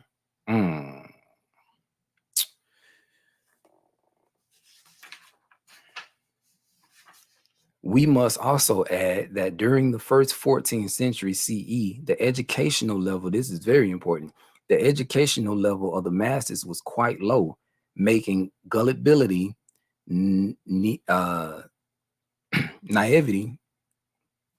am I saying that right? I know it's naive, but naivety, I'm saying that wrong. Forgive me. And superstition uncommonly high. For that reason, the public could be easily manipulated. As they are today, society is so dumbed down. It's no different. Everything I'm reading right now is like now. Like the educational level of the masses is very low. We know that, right? The gullibility of people is very high right now. You know what I'm saying? Even with superstition, it's high right now. For that reason, the public could be easily manipulated. Even the Christ's date of birth was changed so as to not disturb the early pagan traditions. Right? It's going into some math now. But let's see, festival, because we already know that part. Okay, so as mentioned above, the people's gullibility, uh, in them being naive, were exploited to the fullest, and the church gained a considerable degree of power and control because of it. It was largely due to the mind manipulation of the congregations through fire and brimstone. The tactic of instilling fear from the path of the Marcionites, who implanted the idea of the devil from their lesser god. In this fashion, the clergy had a captive, devoted audience. The people did not wish to be condemned, nor did they want a one-way ticket to hell. There is no better way to convince the early masses of the need to be saved from such a fate. The use of the devil, derived from the lesser god of the Marcionites, fitted perfectly in those plans. As a reminder, may we say that at first, when organized religion came into being, there was only one, and it remained this way until Martin Luther. The manipulation did not stop with the common folks. The kingdoms in existence at the time needed to associate themselves with the power and control of the churches within their realms. The latter, as noted earlier, were originally selected by cardinals and bishops as a tax collecting arm for those kings who desired wealth as a symbol of material strength. With this somewhat unholy arrangement, the spiritual dominion went to the churches, while the material authority went to the kingdoms. We could view this as the original concept leading to the separation of church and state, like today. This resulted in an opportunity to acquire greater levels of power through fear, along with the wealth that was gained by using that same manipulative tool. Pitiless kings had gained dominance by force, but now the people could lose their soul along with their homes and lands if they did not yield to the will and teachings of the church that represented the kings. The influence of the church was such that the prelates could even appoint a king when the existing bloodline had disappeared. In those early days, there was only one unified church with many branches in whatever that word say, diocese. When it organized under the papacy, it became one massive, powerful, and wealthy theocracy, still in place today.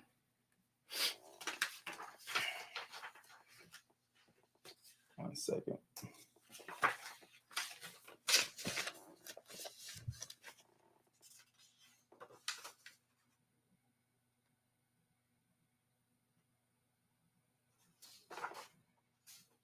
Okay.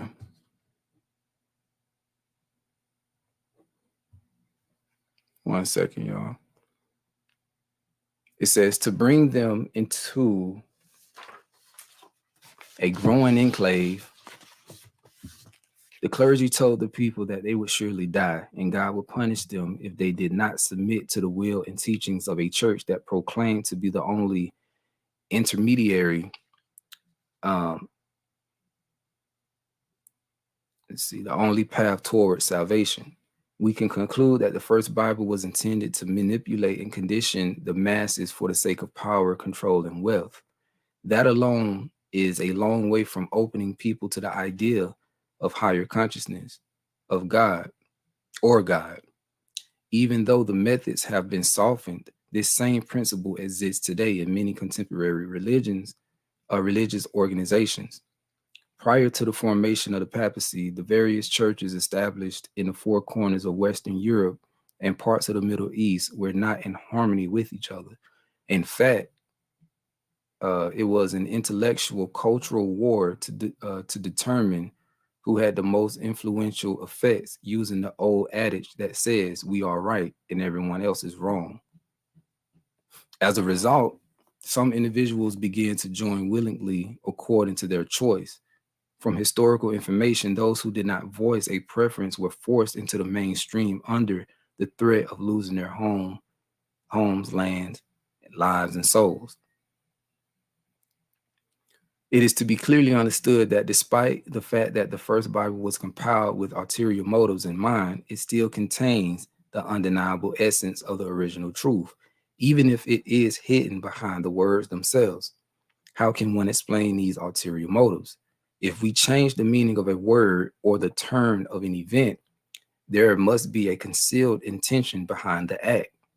When we compare the general intelligence quotient of the time with the calculated mentality of a few scholars and prelates and theologians, it is obvious that the truth was being altered for a definite reason. During those troubled early days of Christianity, only the material reality was taken into account. This is very important. Only the material or the physical reality was taken into account with no regard for higher consciousness, right? Because if they can get the people to only focus on the material and not the spiritual, right, they're easier to control. You cannot control, it is impossible to control a person, you know what I'm saying, who is operating on a higher plane of consciousness, right? Who is aligned and connected with source, with the Most High. Can't control that person. But a person who's ignorant, this is why it says what it says in Hosea. My people are destroyed for a lack of knowledge. And the real knowledge is knowledge of self.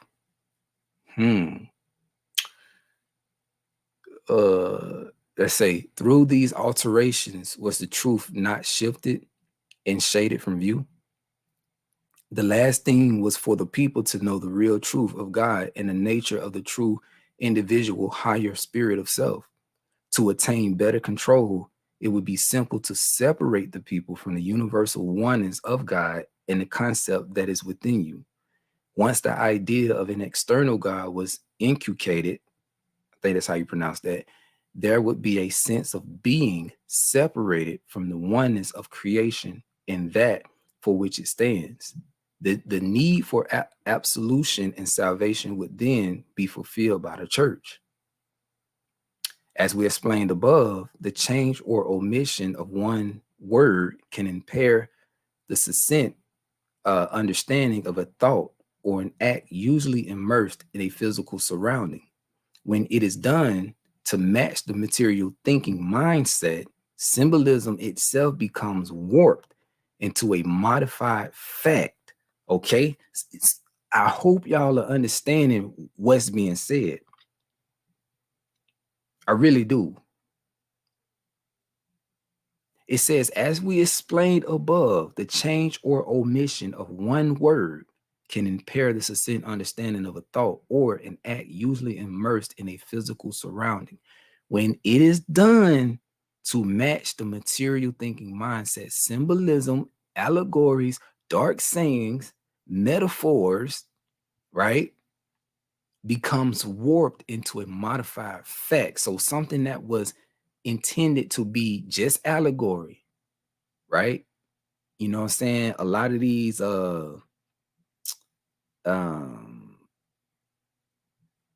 let's see. A lot of the phenomenons that you see in nature, the ancient people, they created stories, right? Around that or based on that. And throughout time, even though the stories that they created were talking about the sun and its trajectory throughout the year, they made stories talking about the moon, when they made stories talking about spring, right? The when things grow back during the new year, at the beginning of the new year, when they talk about winter and everything being dead, death, right? Okay, so let's backtrack. Spring symbolizing life, winter symbolizing death, right? All of these things, like I said, was personified. They created they anthropomorphized the sun and the moon, and they gave the sun a name. Said the sun was this person or entity or whatever. You know what I'm saying? They created gods and all of that, right? I already know when we first wake up, to Hebraic understanding, they tell us that these were fallen angels, right? That were gods, the god of the spring, fertility, and all these different things. But when you look beyond that, right, you have a greater understanding of the fact that people personified all these things.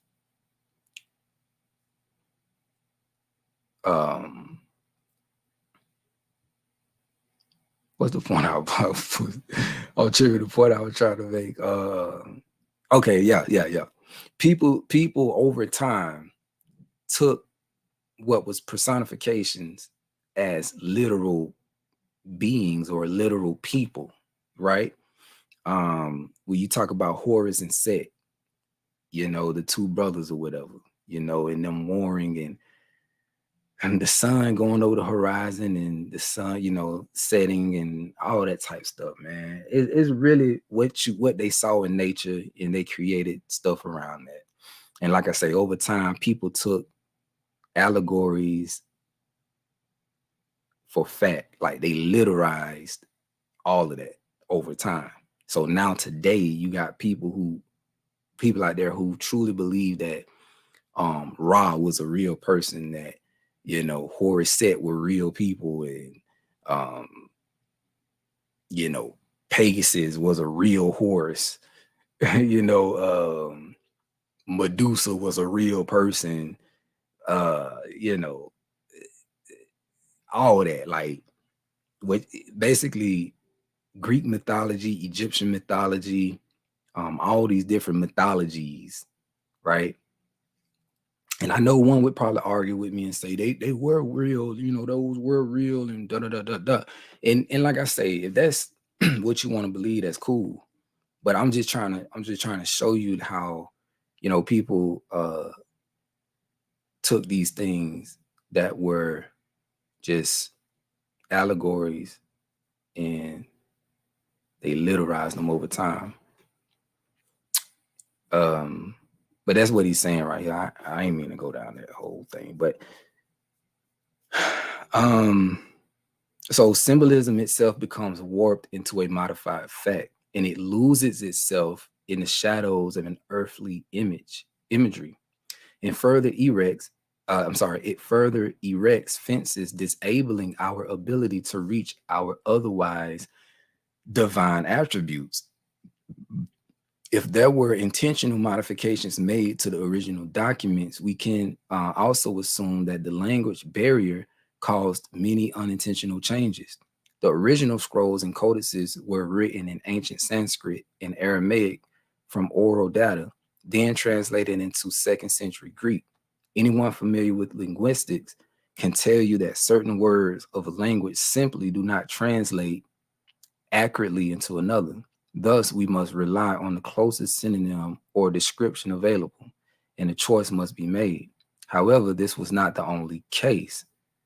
And some of the nuances were blatant text manipulations, right? Let's see. One second.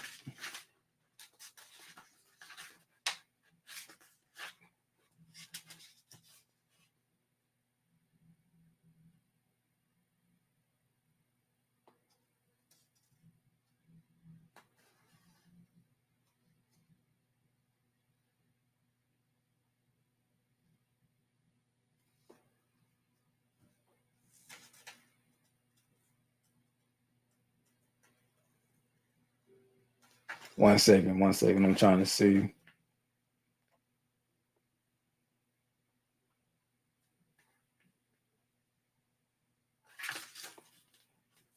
Okay. 1 second. It's say page 46.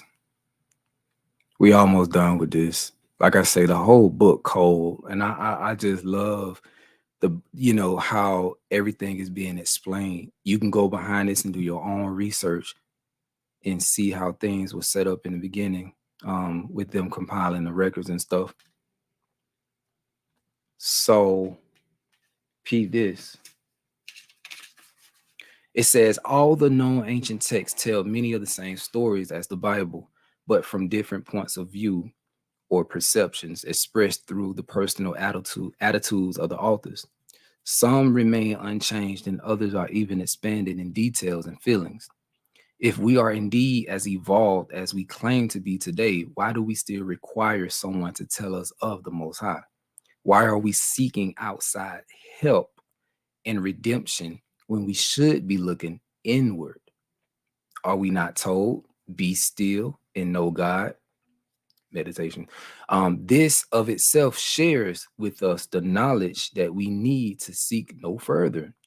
It is especially true when considering that we have been taught to pray to an external God, right? Many of us, we get on our knees and we pray, whatever,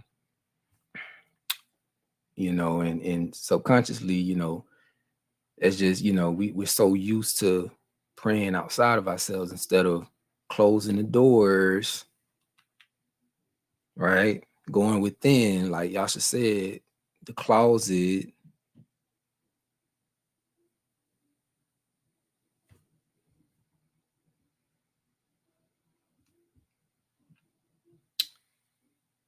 It says this: taught to pray to an external God, a God located somewhere geographically, who cannot be reached by the human form, except through the control and intervention of an organization that is atrophying our spirituality.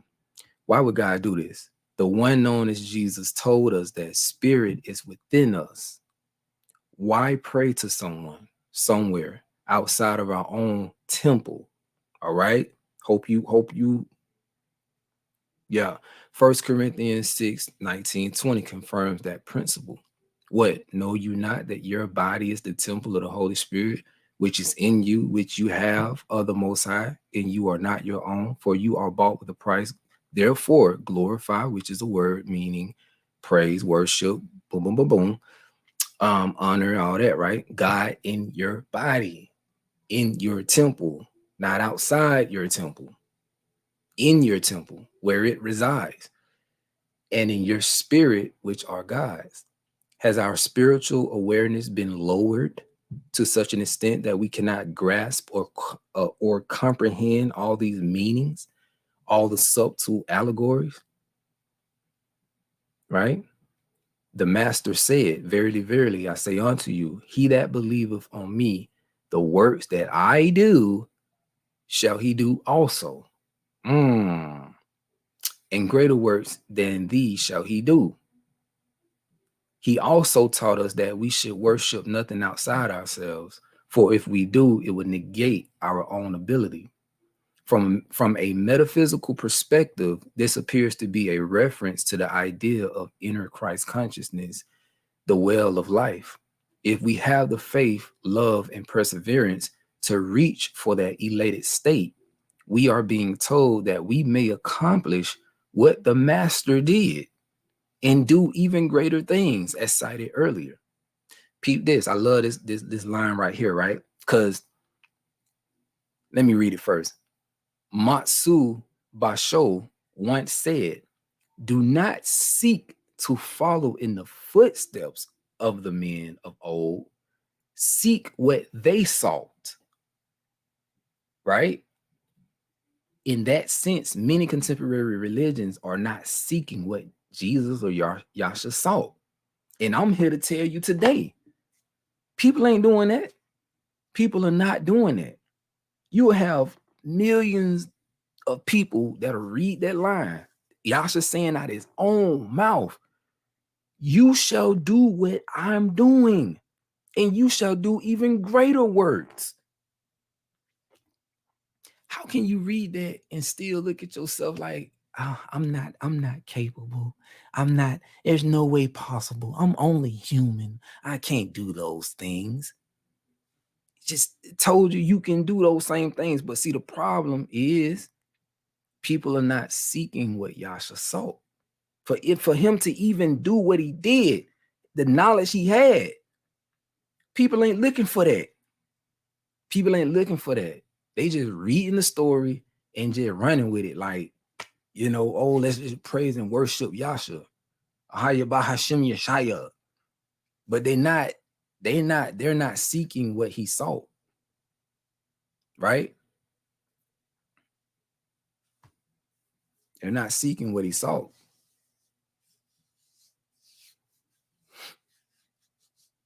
How do you think, okay, he had the ability to speak to the forces of nature. He's saying, okay, I did that, but you can do that. Yeah, you can communicate with the forces of nature the same way he did.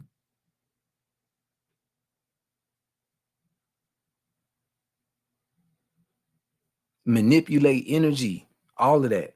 You can do those same things. You just don't have the knowledge. In the biggest thing, you don't believe that you can do it. See, the things that he sought, you got to understand this, man. And we can all agree that in the Bible,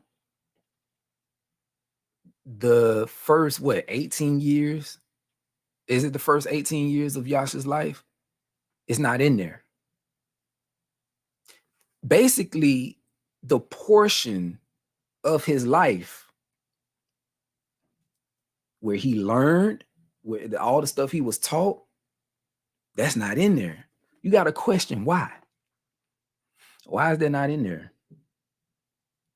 What is it that they're hiding? Right? He's saying that you can do the same things I'm doing and even greater works. Reading the Bible alone, I mean, like I said, it doesn't give you the how-to when it comes to a lot of things, especially the spiritual, operating in your higher self, right? It just gives a basic, it's basic. It doesn't go into too much detail on nothing regarding the spirit. But like I say, that's what I'm saying, bro. Like I got records, I got records, and I ain't saying they true. I listen, I ain't trying to debate that whether they true or not, but I'm saying I got records that goes into his childhood and his upbringing. You know what I'm saying? Who taught him? You feel me? Who he was around, and you know what I'm saying, the culture, everything like that. And we can go into it. We can go into it. It's mind blowing, and it really give you a better understanding. Like you'll have a great understanding on how he was able to do what he did, and how you yourself can get to that level, get to that point. See, and this is what they don't want. This is they don't want this, y'all. We look at all this technology, and we always talk about, oh, they using HARP to control the weather. They doing this, they doing that, they doing this. Listen, y'all, if we get to a point, and I ain't saying everybody, I ain't saying that all of us are gonna get there. I know those of us who are willing, those of us who are, you know, the most I have put on that path, it's gonna be us, you know, and me myself, I'm not expecting for everybody, because, you know, certain information, man, people are just not ready. They can't stomach it. It's hard for them to understand. But some of us can understand it. Some of us have the capacity to understand it. And when I say that, I'm not saying that that does not make us better than you or whatever the case is. It's just some people just cut from a different cloth, and that's just what it is. You know, this path that we're on, it chose us. So it's gonna be those of us who have the knowledge and who truly understand and gets it, that's gonna be fighting a different type of war than everybody else. See, we're gonna be fighting a mental war. We're gonna be able to, you know, our souls, that power within us is going to be able to use us right? Utilizing all the forces of nature to combat against, the cowards that be. See, I believe this. My mind ain't limited like most people. I know, and I spoke about this all the time. I know we're capable of doing such things. I believe it. Had dreams about it, saw myself in dreams, with supernatural abilities. And see, that's what it's all about. It's about going from natural to supernatural, animal to divine. Once you in that divine state, man, listen, bro. Ain't nothing evil about it. Ain't nothing evil about it. We be giving these devils too much credit. Too much credit. Thinking that only they can do what they're doing. No, we can do it. Look at Moses and what Moses was able to do. Look at everybody you read about. Look at what they were able to do. You don't think you can do it? Y'all gotta start believing, man. Y'all gotta start believing in yourselves. And But look, it says, do not seek to follow in the footsteps of the men of old. Seek what they sought. In that case, or that sense, many contemporary religions are not seeking what Jesus sought. They simply put him on a pedestal as an external idol to worship. This concept places a high fence around our independent inner capability to search and decide for ourselves, thus discouraging our wanting to become the same as he. Because you got a lot of people out there, oh, we can never be like Christ. We can never be like Jesus. When he said you can be like him. And that's the same thing I said earlier. Even though all these scriptures are talking about Most High is within, you are the temple, the kingdom is within. Damn near everybody is looking without. Oh, we're waiting for a kingdom to come. We're waiting for a savior to save us for our internal problems.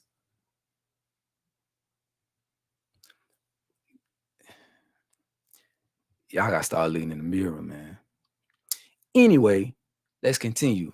Many seem to be satisfied with what Jesus knew, as reported in the Bible.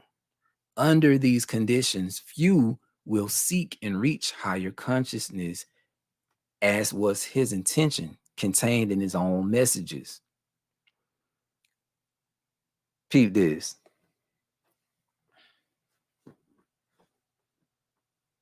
Peep this. The words of the master, as reported in the Gospel of John, recognize that our ultimate destiny is to accomplish great things.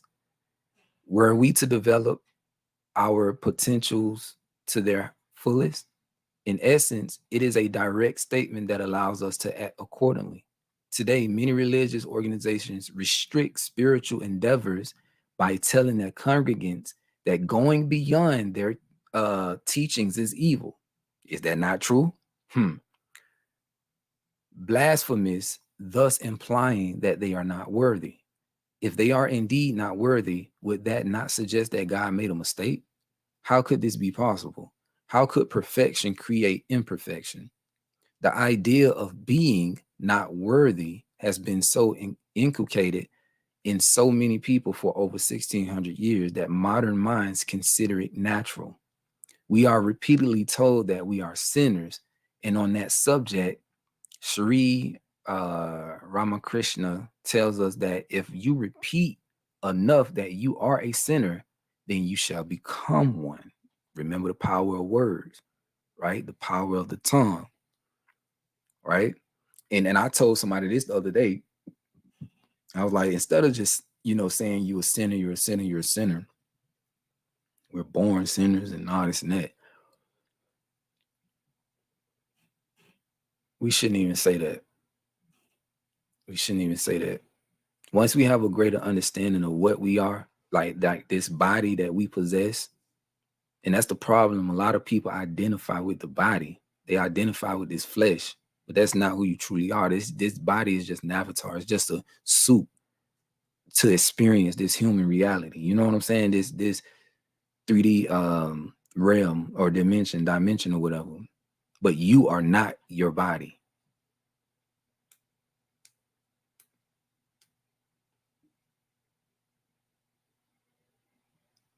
But because we're inhabiting these bodies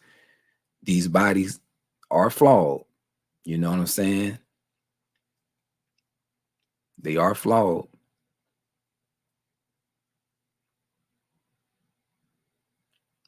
And they are programmable.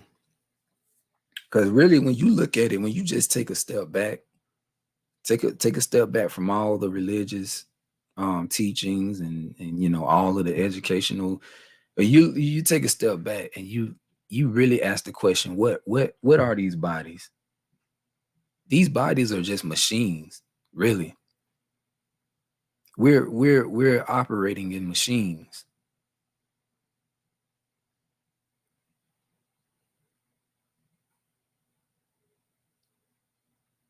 But if you ask the question, who are we truly? We're divine. We are internal, eternal.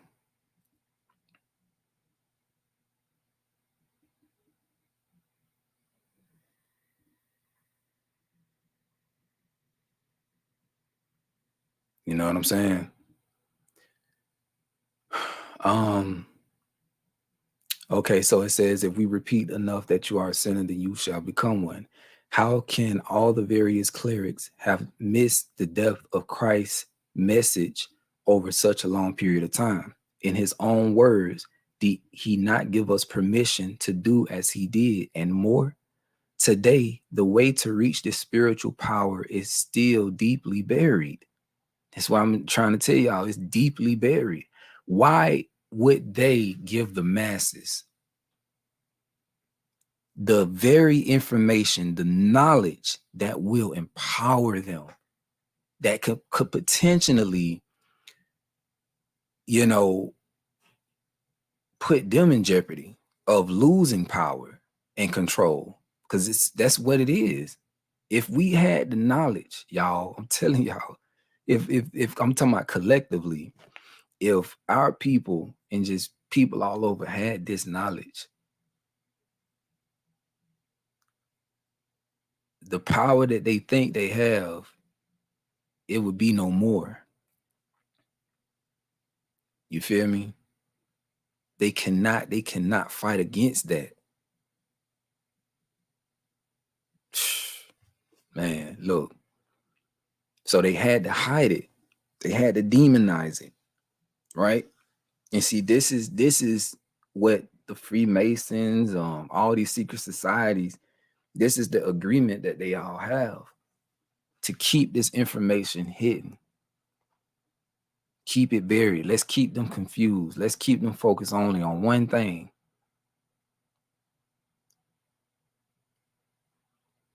Let's give the masses what we want them to know.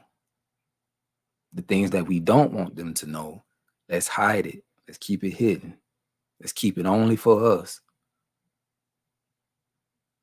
And if they do some way, somehow stumble across some of the information, let's try to trip them up.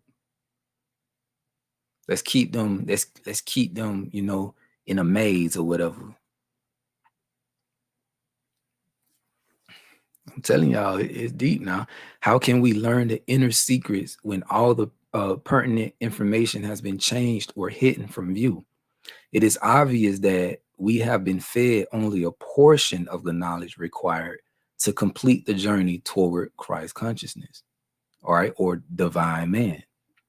We must seek the rest of the text if we are to find the higher principles. These very same principles were undoubtedly shifted, but they are still available to all of us. The keys to such blessed realm are within us. This is what this the whole point of the presentations that I'm doing and that I have done in the past is to get you to redirect your focus from the external to the internal just for a second. That's all I'm asking as your brother, to look within. I promise you, because that's where all the answers are. all the answers to your questions, if you took the time to look within, to study yourself, to spend time with yourself, man, I can only talk about it. You feel me? You gotta experience it. It's just like leading a horse to the water. I cannot make you drink. I can talk about it all day long, but it's something that you have to experience. You have to go within, man. And see, a lot of people don't even know how to go within because they haven't been taught. The Bible tells you it tells you without telling you, if that makes sense. But I think that was by design. You know what I'm saying? Like I said, they took a lot of stuff out. The stuff that they didn't want people to know, they took it out. And along the way, over the years, you have people who have came along to to reveal such things, you know what I'm saying, that were hidden. And all you got to do, like I say, chew the meat, spit out the bone. You read some of these books, they giving you a step by step. You just have to take the knowledge and apply it, experience it. You know what I'm saying? And from that experience, you gain wisdom. So all the stuff I be talking to y'all about. See, I'm not one to get on here to just blow smoke. I'm telling you where it works. I'm telling you. But we're gonna go deeper into it in part 4. I promise you. We're gonna go deeper into it. And it's gonna be really good, you know what I'm saying? Because not only am I gonna show you the how to, but I'm going to guide you. You know what I'm saying? I'm gonna guide you. And see, over the years, I've been using myself as an example. I feel like I've been leading by example. You'll never catch Yarg in no drama. You'll never catch me in no mess, caught up in no foolish debates, carrying on with the politics of what you see in society. I don't care about that stuff, man. I showed you how powerful the mind is. I create my own reality. I took a thought and I manifested that. I brought something into existence. See, we are co-creators, right? Said I wanted to build a house. Didn't know how I was gonna build it, whatever, right? But I did it. What was first a thought? That's a good idea, We got land. Shoot. I wonder if I build like what that'll be like if I built my own house. Started with a thought. I manifested it. Everything I wanted, I manifested. Just to show you how powerful the mind is. So, like I said, and then it's not even just with material things. It's just how I navigate life, right? How I deal with people, how I deal with relationships. Being in the world, I was toxic. I was very toxic. See, I tell y'all all the time, your priority should be you working on yourself, overcoming a lot of the trauma, breaking generational curses and things of that nature. See, that's what I've been doing over the years. I've actually took what I learned, what I read from scripture and all these other books, and I applied it, right? And like I said before, just reading the Bible alone, I was still finding myself, dealing with ego, pride. I still found myself being addicted to porn, couldn't shake it, still messing with females, This was early on in my walk. And I knew the scriptures, right? But I needed something more because I felt like it wasn't resonating like it was supposed to. You feel me? So that's when I started to go into other records that expounded on the internal struggles that we have, and gave a greater understanding on what it is that we deal with internally and how to overcome those things. The steps you have to take, a lot of the things that you have to implement, and the ways you go about it. And like I said, in the scriptures, it gives you some good insight on a lot of stuff, but shoot, I don't know. Like I said, when I came across the Essene records, that opened my eyes a whole lot. It just made me, it just opened my eyes to like the oneness of everything, and like just the amount of respect that we should have for everything, in creation. And when I stopped eating flesh, animal flesh, that right there like helped me elevate spiritually, mentally. It is crazy. I don't know. But see, that worked for me though. I ain't saying that worked for everybody else. Anywho, what I say, what we left off at. So the keys to such blessed realm are within us, as often mentioned in the Bible, but they must be located. And here we go. I just said it. And this how to is what has been removed. It has been removed by blinding us and possibly limiting us to the idea of an external God and external reality. The other texts that we have cited offer a more expansive inner view of creation and the concept of the creative principle. Like I said, when you read the Essene Gospels, it just gives you a deeper understanding, right? You read other books. I ain't got them here right now, but we're gonna go into some of them in the next presentation.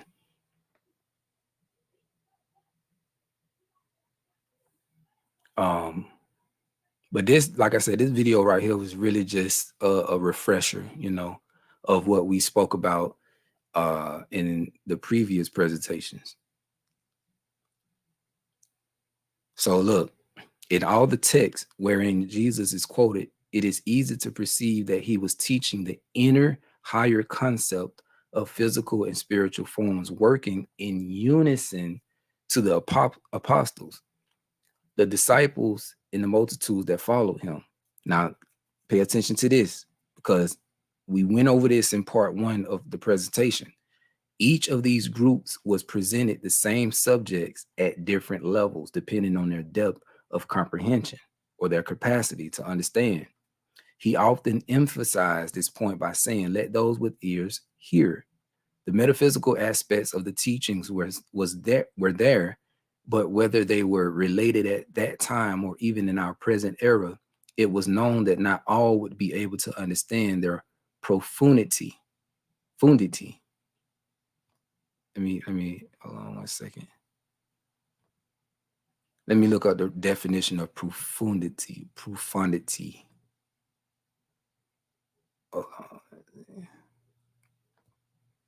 So the definition is deep insight, great depth of knowledge or thought, right? The opportunity to absorb the great truths of life becomes further hindered by the fact that many of these teachings were either not included or were intentionally removed from the Bible. By the same token, how can we fully understand if we look for physical answers to our spiritual questions? How can we fully understand anything regarding the Most High, right? If we look for physical, Most High's a spirit, is it not? Physical answers to our spiritual questions. Did the master not tell us that the kingdom is within us? Why then are we looking outside ourselves for the responses?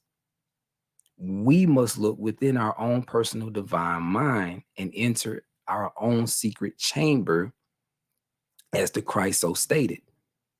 We must let ourselves be guided by the ancient masters themselves through the simple words of truth found in what we call the forgotten books of the Bible. When carefully studied, the great book itself does seek and contain the answers, and not the outer material justifications we are conditioned to believe. The shifting, omission, destruction, and manipulation of biblical texts can be traced back to the very first compilation of the writings during the reign of Emperor Constantine, whose desire was to control the world as they knew it then. As we mentioned earlier in this chapter, his protective attitude toward the Christians did launch a religion that is still the strongest organization today. However, it appears that such a sweeping decision also fulfilled his desire to dominate the masses on a larger scale. The supplementary benefit worked so well that that it is still in place today. The control it exercises over its global congregation was not the original intention of the creative power of the universe. If it had been, we would not have the freedom of mind that we enjoy. The careful, selective collecting of books under the supervision of what they say, Eusebius of Caesarea was steeped in the idea of power and control. This is what it was all about back then, and still to this day. As previously explained in his own way, Constantine was a visionary of sorts who could visualize the scope of the thin burgeoning idea of Christianity. He desired, and rightly so, to unify the different factions of early Christianity into one system of thought. Does his initial objective still apply today? Let's see.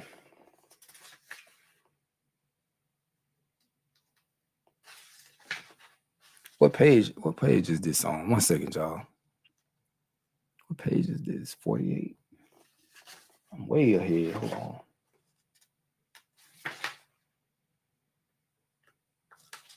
I'm way ahead of myself.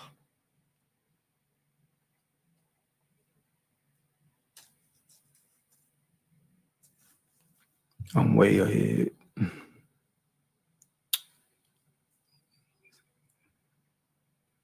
Okay. Considering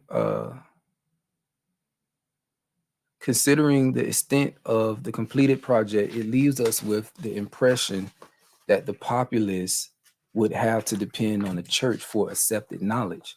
Until then, until and even after the printing of the Bible, no one was allowed to read and teach the text except those who had the alleged understanding of its contents. In her book, Isis Unveiled, H.P. Blavatsky tells us that today all the teachings not included in the Bible are still within the enclave of the Vatican under Catholic control and will never be shared. One would surmise that if they were ever revealed, we would no longer need the church, at least in its present capacity. If those teachings were properly and evenly disseminated, would we not be able to become the divine mind of the original intention? Will we not attain Christ consciousness and be able to accomplish the works the master mentioned in John 14:12? What a world it would be because of the decisions made by the leaders of the early civilizations and the superstitious belief system existing among the masses. We find ourselves today not walking the path of the ancient masters. We do not live divinely. We live materially. This is powerful. We do not live divinely. We live materially with absolute reliance on the outer world. We have become worshipers of idols. We live under the control of the flesh, following the path of the body as slaves to life's lower vibrations, right? And thought forms. In other words, everything outside of ourselves. Man, come on, man. One more time. We do not live divinely. We live materially. I want you to take a step back. I want you to analyze. I want you to reflect on your life.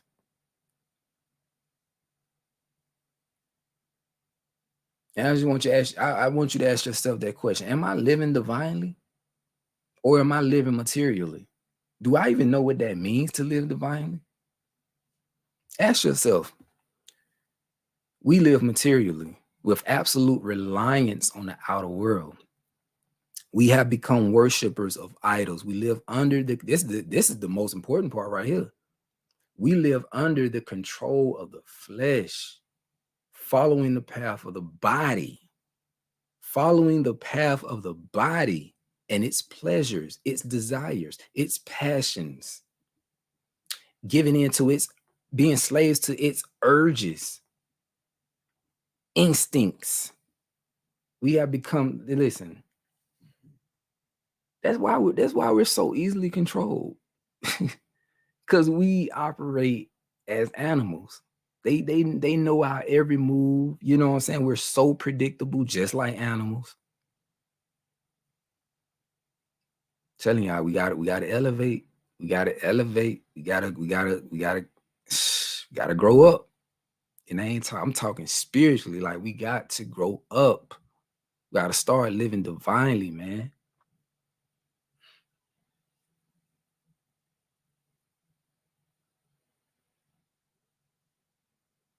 Slaves to life's lower vibrations and thought forms. In other words, everything outside of ourselves. Again, as Jesus said in Luke 6:39, can the blind lead the blind? Shall they not both fall into the ditch? Right? In the forming of any civilization, the need to organize people is a primary function, or so it may seem. It has always been motivated mostly by the desire to control, while religion is the tool that can bring a single belief system under one rule. Now, you notice in the movie that Denzel Washington played in, it was a post-apocalyptic movie. I can't think of the name of it. But see, throughout that whole movie, what were they doing?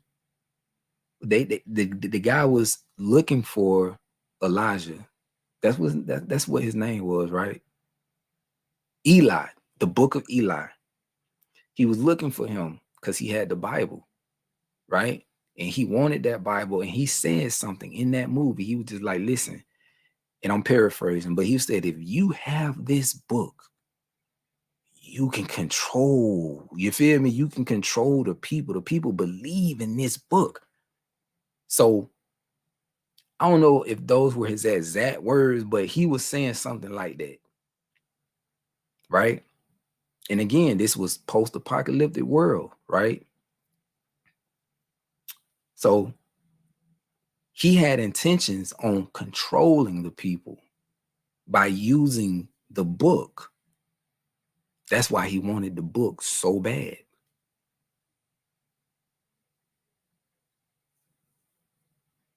Right? So from an historical perspective, this has been accomplished. We cannot deny those facts as long as we follow the lower paths of life. Conversely, if we were to truly understand and accept the higher principles, the need for control would dissipate and the limits we place upon our inner self would be virtually non-existent. We would become free thinkers. That alone could truly bring us closer to the reality and intention of the creative principle. Ever since mankind or humankind caught on to the idea of control, we have believed that there must be someone appointed as leader of whatever group or faction is being founded, on the assumption that we know not what we do.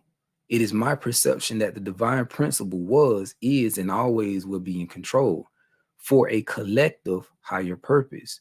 As human beings with a physical nature, we get in the way because of this egoistic need to control and dominate others. This is why I said what I said in, I think it was my last live, but I said, I have no desire to be over somebody, over a group of people, over, you know what I'm saying, or forming my own church or organization or whatever.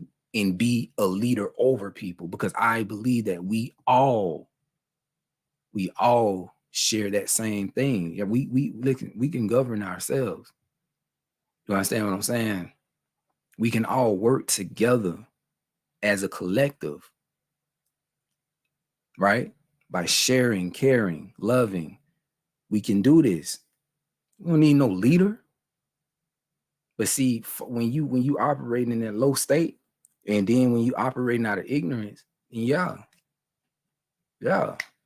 you gonna desire for somebody to be over you, to hold your hand. You dig what I'm saying? But like I said, I don't deal with the ego. I don't deal with none of that. I'm humble, and like I said, I don't desire to dominate people or be controlling over anybody or anything like that. I just don't have that type of spirit. That ain't what I want. And I will not be up under anybody who wishes to have control. I can't be controlled. Mm-mm. So I'm gonna be operating on the outside, doing my own thing.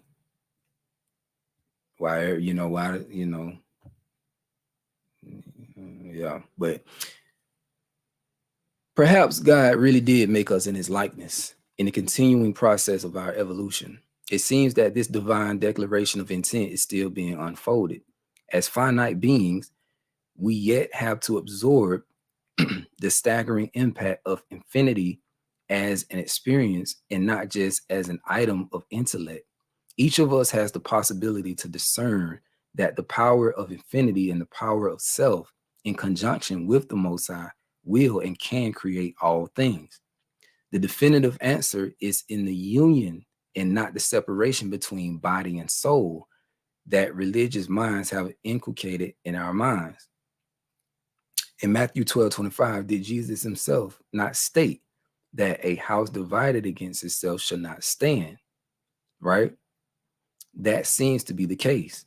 We all have the opportunity to enjoy this ultimate encountering in the realm of a truly divine living thought form with conscious influence on the outer environment without the need in our misguided division to destroy our world. For some 1600 years, our present general belief system derived from the religious control applied through the compilation of what we now know, or what we know as the Bible, may be the very thing that confines and binds us. The creative principles ideal was one of forward movement into the arena of truth. And for 16 centuries, we effectively stood still, even though the good book continued to tell us that the kingdom is within. What does it take to make each of us grasp this essence of verity? We must first break loose. This is very important, right? This is what you got to do. When you take steps to renew your mind, as the Bible tells you to do, you have to break loose from the bonds of conditioning, fear, and control exercised over us from the very inception of the Bible, at least in the way it was and is being presented to the masses. We must realize the truth of our relationship in ourselves with this power known as God, which is within us and is us.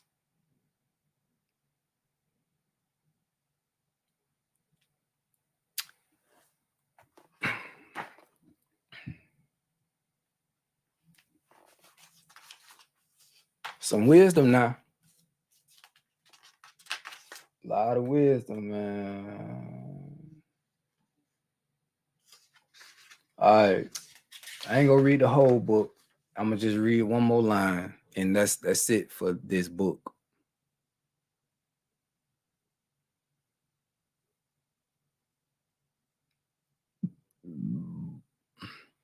Apparently, we still have not heard what Jesus said in Matthew 11:15. He that has ears to hear, let him hear. The master was telling us that not everyone would understand the teachings. It has become more difficult today than it was in his era because of the veils that have been put securely into place. It also explains the reason for the use of metaphors that are comparable to Zen Quan's or koans designed to create a deeper internal search. Each of us is indeed unique. An allegorical text could be applied to all people because of their flexible aspect. However, their true meaning can only be reached on the inner plane and not the outer. Here lies the present stumbling block. Today, we seek the answers to our profound spiritual quest through physical means. I cannot wait till we get into part 4 because I'm going to show you. I'm going to show you how to do it. And more times than not, they cannot be obtained that way. Life may be the end result of these quests, but it is not the answer. Reality should tell us that in these cases, we must look within for the messages, perhaps that would explain why so many have been overlooked. The parables used by Jesus are by far the best examples of this type of communication. Did the older prophecies not state that the Messiah would come and speak in parables?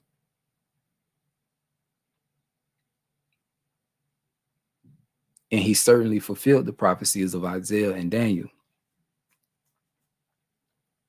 All right. So I ain't gonna keep reading it, man. Y'all can read this on your own time. Like I said, it's a very good book. Very good book. 1 second. It's a very, very, very good book. Very good book. A lot of wisdom, a lot of gems in it.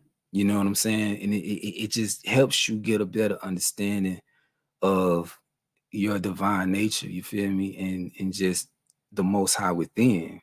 You know.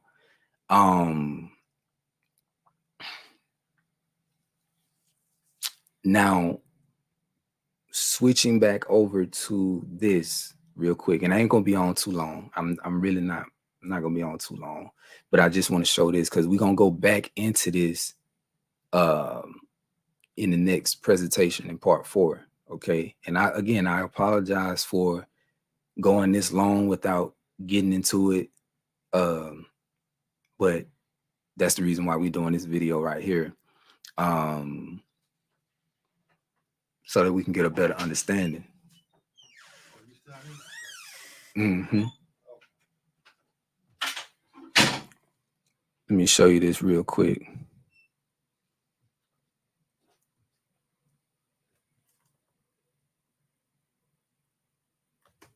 One second, let me make it full screen. Hold on. This is very important. And see, this is scripture. You can't deny this. Even like I said, for those who believe in the scriptures, read the scriptures, you cannot deny this. This is what we're talking about.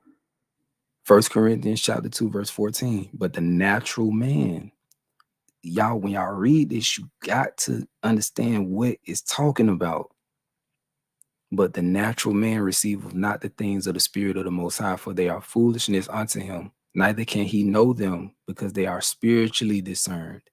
They are spiritually discerned. Right? Let's look at the New Living Translation. But people who aren't spiritual can't receive these truths from God's Spirit. It all sounds foolish to them and they cannot understand it. For only those who are spiritual can understand what the Spirit means.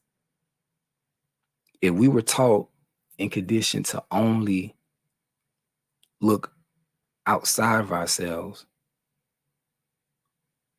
you know what I'm saying? Look at everything from a physical standpoint. How can we understand the spiritual things of the Most High when we were never taught how to interpret or discern things spiritually?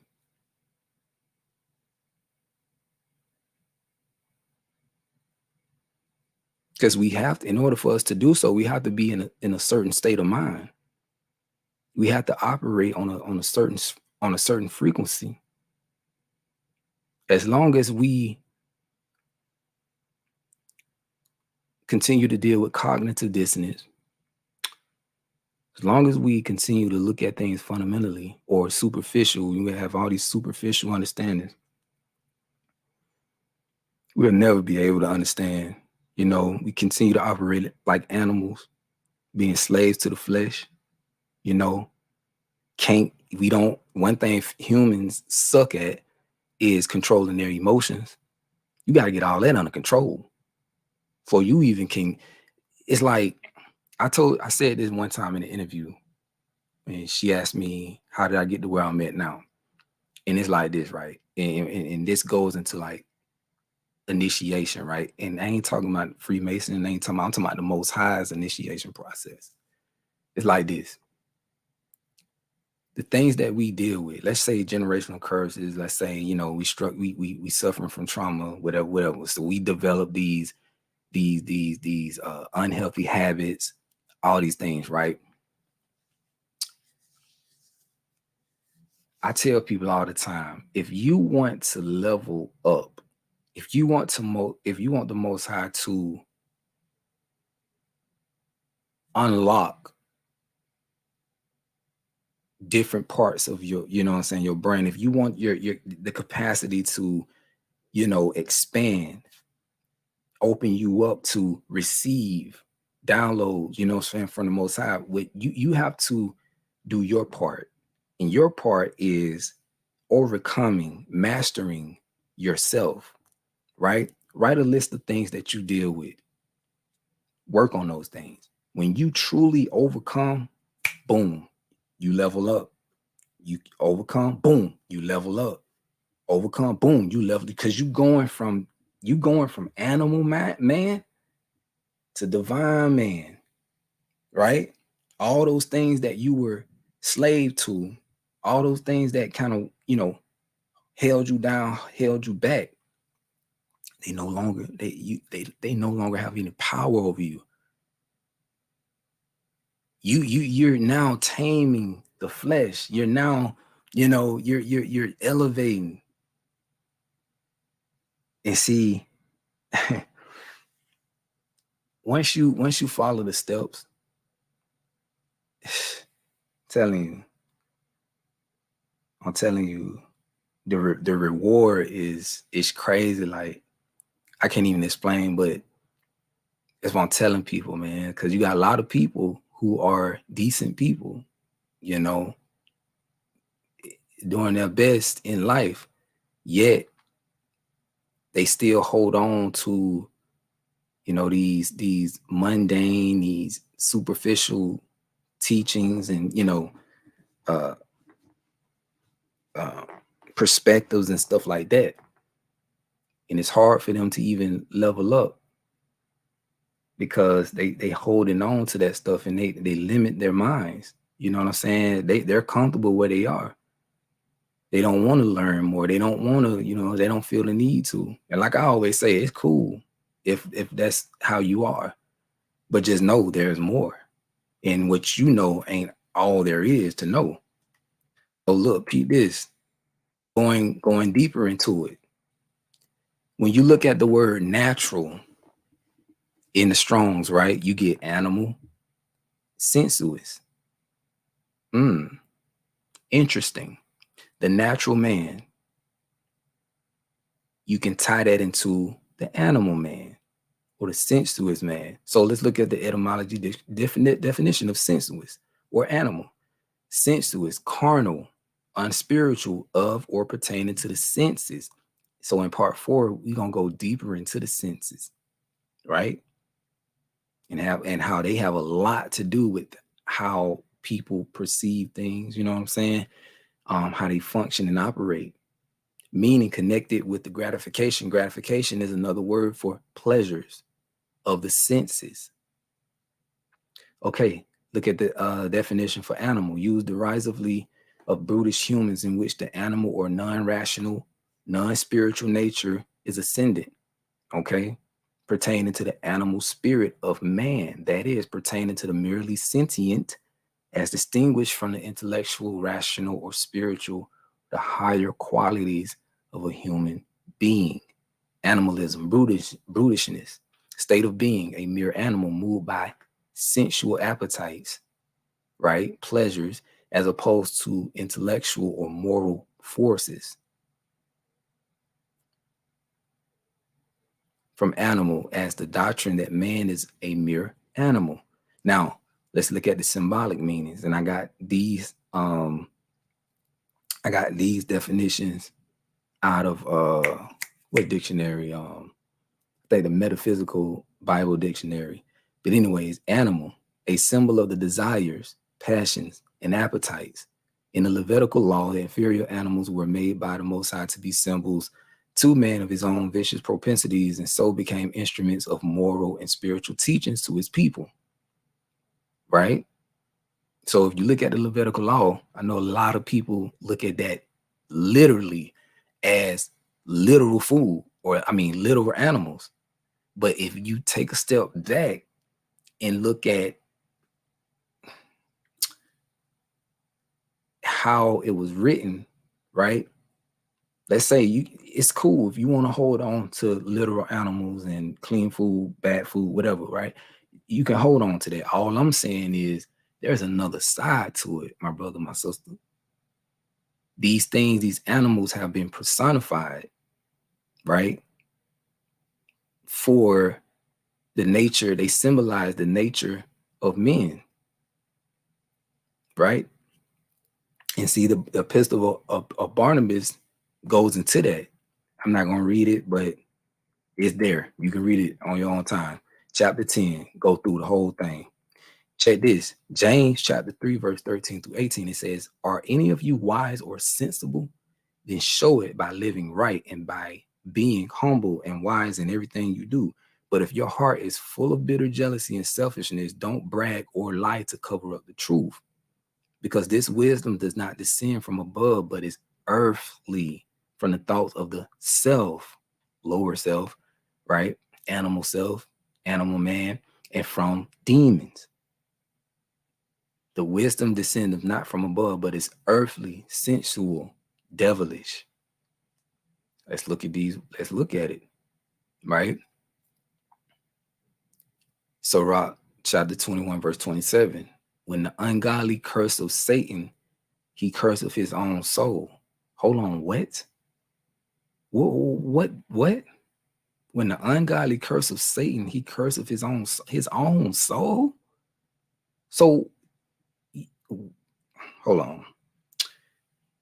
What? I know one would read that and be confused. Like, hold on, I thought Satan was this being outside of me. I thought Satan was this entity that's separate from me. So you're saying when the ungodly curse of Satan, he's cursing his own soul. So what are you implying? See, books like the Aquarian Gospel, it clears it up. You know what I'm saying? I don't care what people say about these other records. You got to go in these records and you got to read them for yourself, chew the meat, spit out the bone, right? You got to connect the dots. Chapter 8, verse 21. The only devil from which men must be redeemed is self. What self? The lower self. And what is the lower self? This ain't nothing new age. Replace lower self with flesh. Your flesh. If any man would find his devil, he must look within. Same way the scriptures tells you that the Most High is within. See, these two forces are within you. These energies are within you. When you get tempted, it ain't nothing outside of you. It's a thought. It's the voices in your head that's tempting you. But don't get it twisted, because the same way you have a thought, a tempting thought, you also have a thought, right? Or let's just say a voice that's telling you, don't do it. Here's a way out. Angel, demon. Angel, demon. You make the choice. Which one you gonna listen to? You gonna listen to the devil? That's in your brain, in your head. telling you to do something to please your flesh, gratification?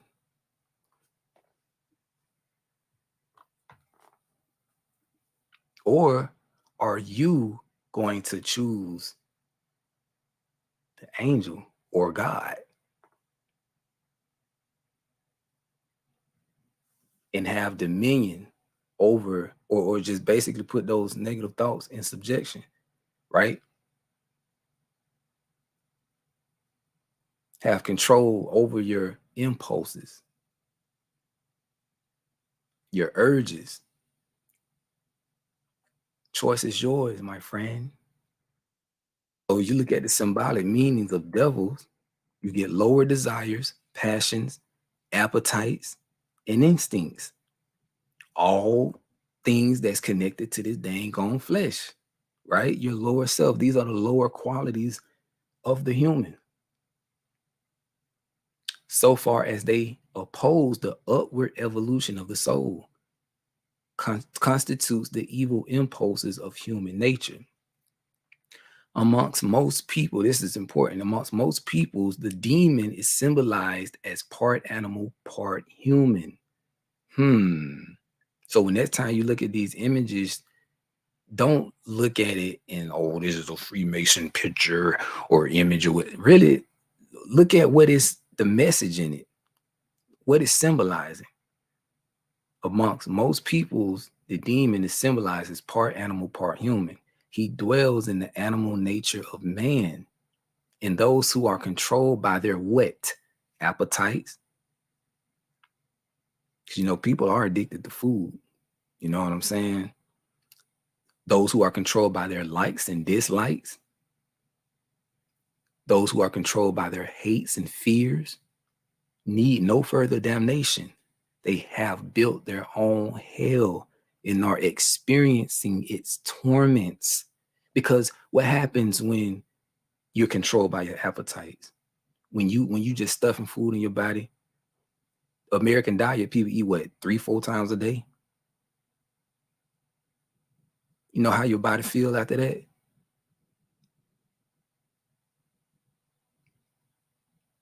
Just consuming, consuming, consuming, consuming. And Lord knows, like, don't let it be flesh. You just stuffing all this stuff in you, man. It's creating dis-ease. It's throwing your body out of balance. You're getting all of these blockages, inflammation, so on and so forth. Don't that sound like hell? Don't that sound like torment? Look at all these people out here that's sick. Even those who believe in the scriptures, who read the scriptures, they sick. And we just talking about food. We ain't even talking about the mental. Those who are controlled by their likes and dislikes, their hates and their fears.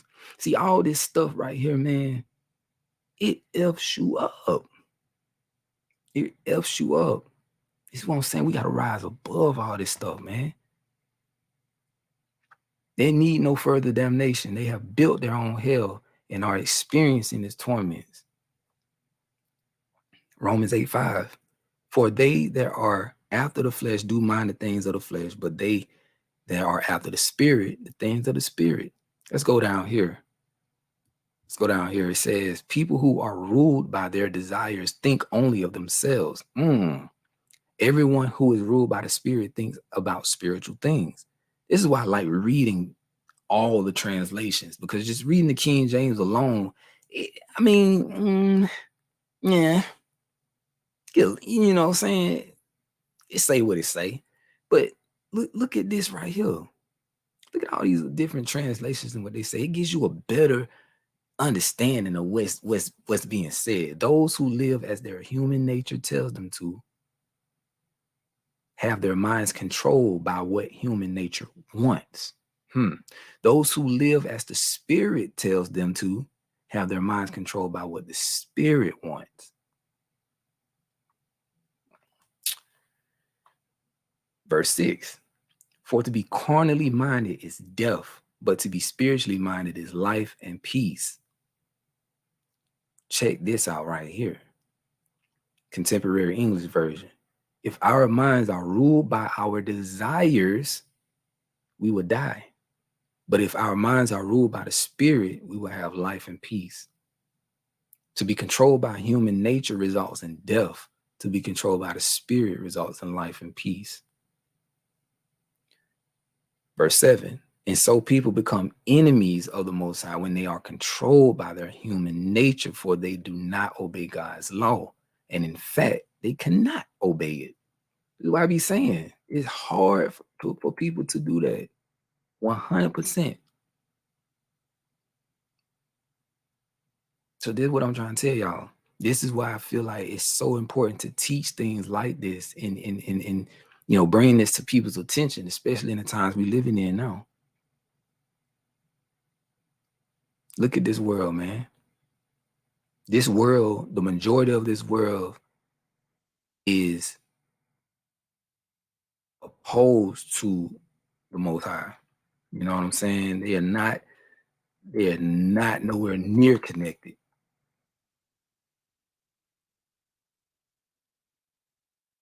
All these women out here, man, they wilding. These brothers out here, they wilding.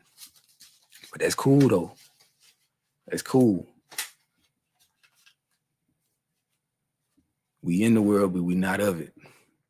So, like I say, man, talk about a lot of stuff in this presentation, but in part 4, we are going to. Let me stop sharing this. Part 4, we're gonna go deep into it.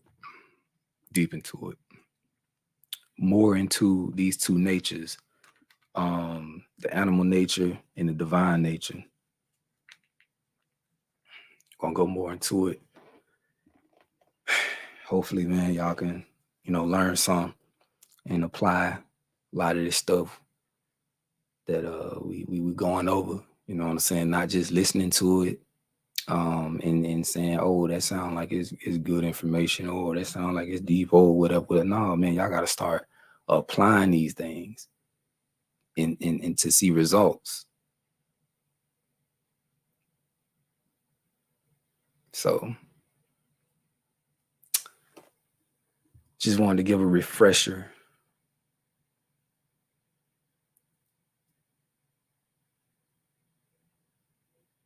We are light beings, always referring to light. Spirit is a light. Yep. Crucified flesh and walk in the spirit.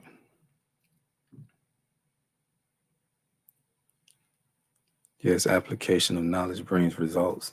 Yeah. So, I mean, anybody got any questions? I don't know if y'all watched part 1, part 2, or part 3, but any of y'all got questions about what we went over today or tonight before I get off here?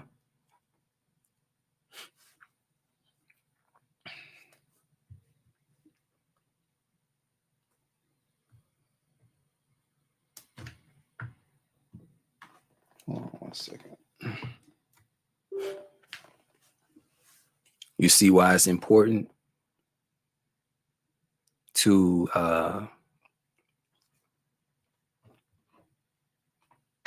go into this information?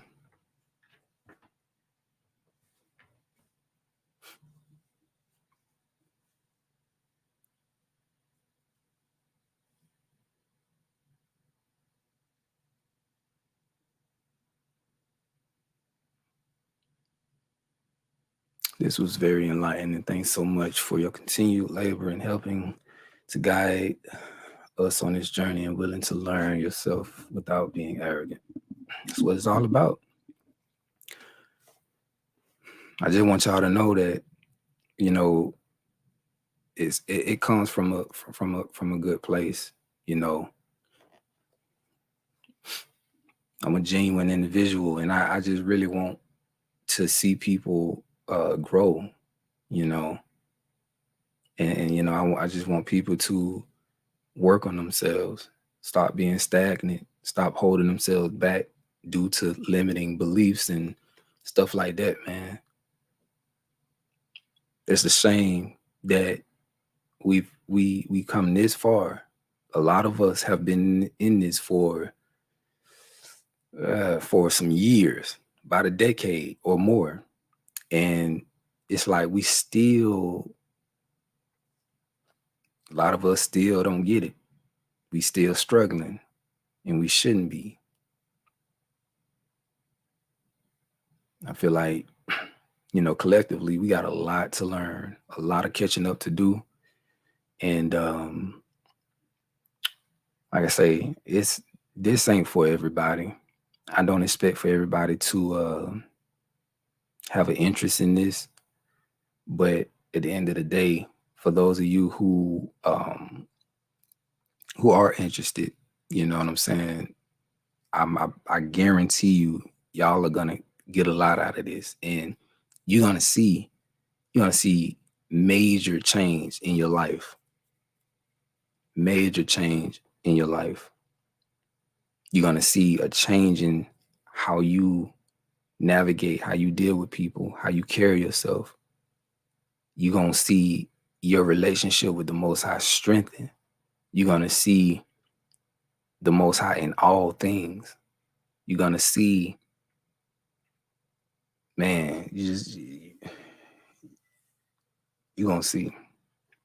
You're gonna start experiencing the Most High, not just believing, not just going off of belief, but you're gonna know.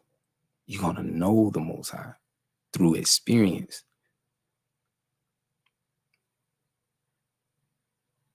You're gonna be more peaceful, more loving, more compassionate. It's not gonna be about you. You're gonna start seeing yourself in everybody and everything.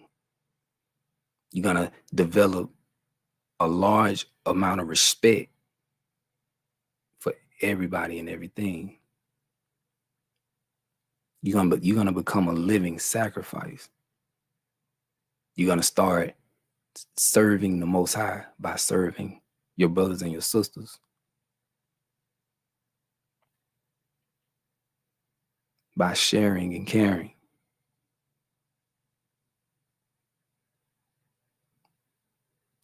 You're gonna have your ego in check, your pride in check. When you get into heated situations, you're gonna be in control of your emotions. You're not gonna respond by lashing out. You're gonna take a moment, you're gonna breathe. You're like, man, it ain't even that serious. It ain't even that serious. I am going to protect my energy. I am not going to stoop to your level, sir, ma'am. I'm gonna let you listen. If you want to argue, you want to argue. I'm not about to argue with you.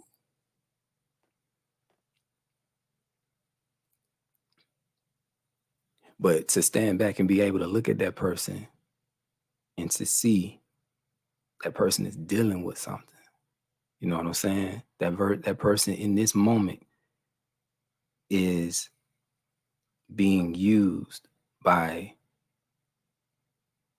what we refer to as demons. You know what I'm saying? A low vibrational thought form.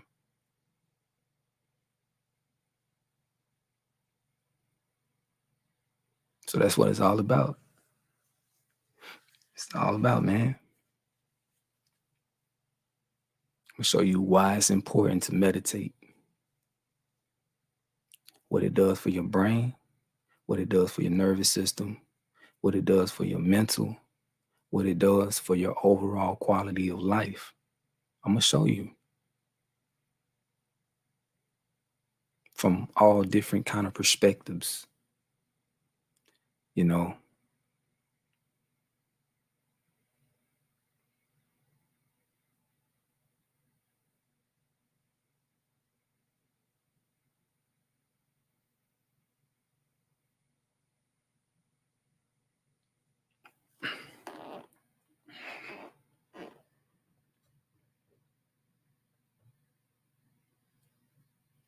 Yeah. See, like I said earlier, with fringes and the same old things, the same old teachings and all of that. I love my brothers and sisters in the Hebrew faith. You know what I'm saying? But it's like I said, it's way more to that. And I get it. Everybody is on their own individual path. Everybody is where they are or where they are meant to be, in this thing called life. And we just got to give them grace. We got to be patient with them. We got to, we listen, not just with them, with our family, who's the majority is still in the world. We have to give them grace. We have to give them the space to grow and mature. You know what I'm saying? To learn. They have to go through what they got to go through in order to get here. We got to continue praying for them instead of us lashing out at them and jumping down their throat. We got to be the light. We just got to continue to drop seeds. We got to be the example. You know what I'm saying? And our energy, our vibe, all of that, they going to see it and they going to like, dang, he seems to be at peace. He seems to be unbothered by this and that, this and that. I'm trying to get like that. Hey, your brother and y'all, cuz, tell me, man, what good? I mean, what you be into, man? Cause like it's like your spirits be good, bro. Like you be chilling. You sure you ready for that? You ready for that? I got the formula, but just know, if you ready to embark on that journey, hey, it's gonna be tough. It's gonna be tough. You're gonna come across a lot of obstacles. You feel me? Most High gonna put you on your butt so many times. But if you really want it, you're gonna get through it. Gonna get through it. Take a lot of work, man. A lot of work. But yeah, we just gotta, like I said, we gotta give them grace, give them space to grow.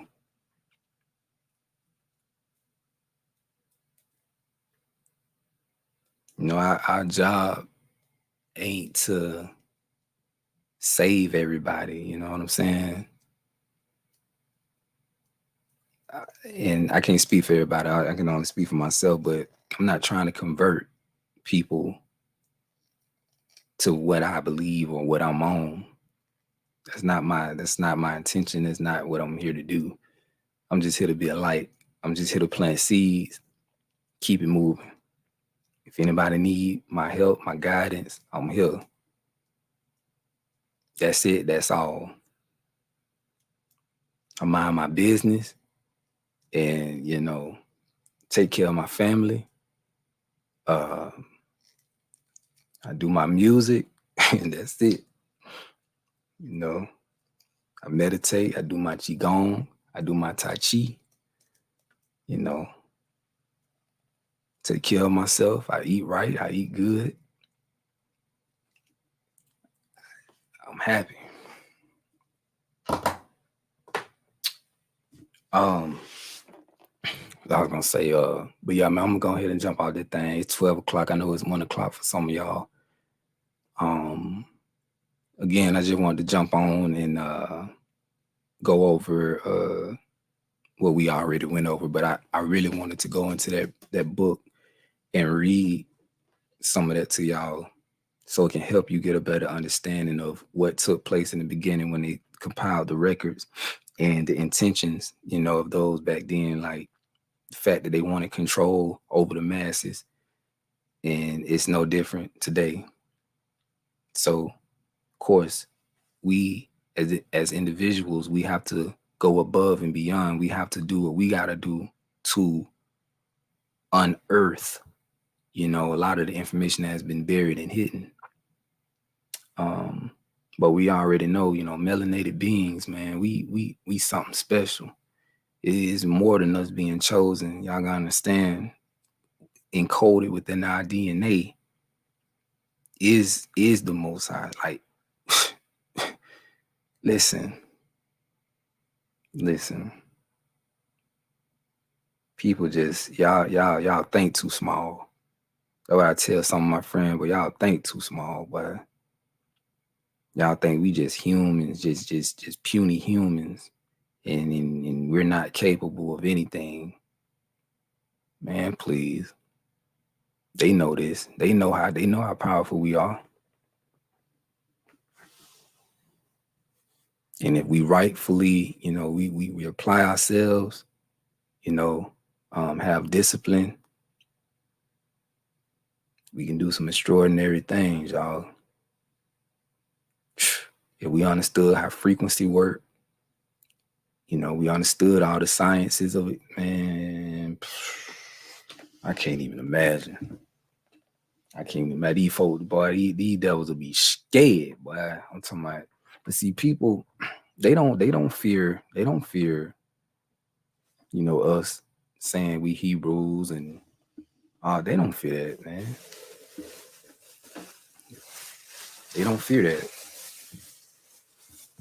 See, all these movies like X-Men, all these movies like Mutants and you know, superhero movies and stuff like that. They know. They already know. That's what they fear. That's why they create all these weapons and stuff. That's why they have to, you know, put us in these types of environments to keep us weak, to keep our bodies, these machines, to keep them weak. Because they know if they strong, boy, if they strong and they functioning like they supposed to be, whoo, it's over with. It is over with. And don't let it be a lot, a group, us collectively vibrating on that high frequency, same frequency and wavelength. Man, come on, man.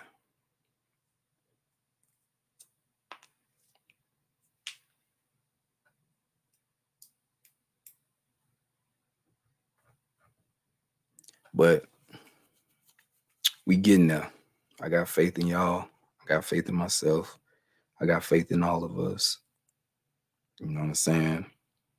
Like I say, we got people out here doing different things, fighting different wars. And we just gotta respect people where they are in their walk. So, like I said, for me, I don't know, I just feel like I got a higher calling, greater purpose in life, and everything I've been learning over the years, everything I'm still learning and applying is just preparing me, you know what I'm saying, for a greater work. And some of you all may be on the same path, you know. So, like I said, it's so many wars being fought. But I feel like ultimately, some of us are gonna have that ability to fight. Gonna see some magical stuff for real. All by the Most High in us, using us in the higher forces. So, with all that being said, listen, man, I'm gonna jump off here, give me some sleep, and I'm gonna see y'all in the next video for presentation part 4 on meditation is coming real soon. Fast almost over with, so we may end it. Let's see, we may end it this weekend, but we're gonna see though. Take it one day at a time. We're gonna see. I appreciate y'all, man.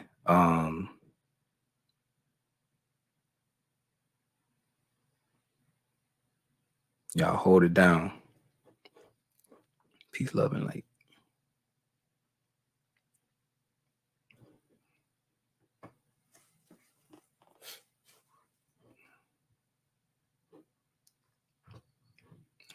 So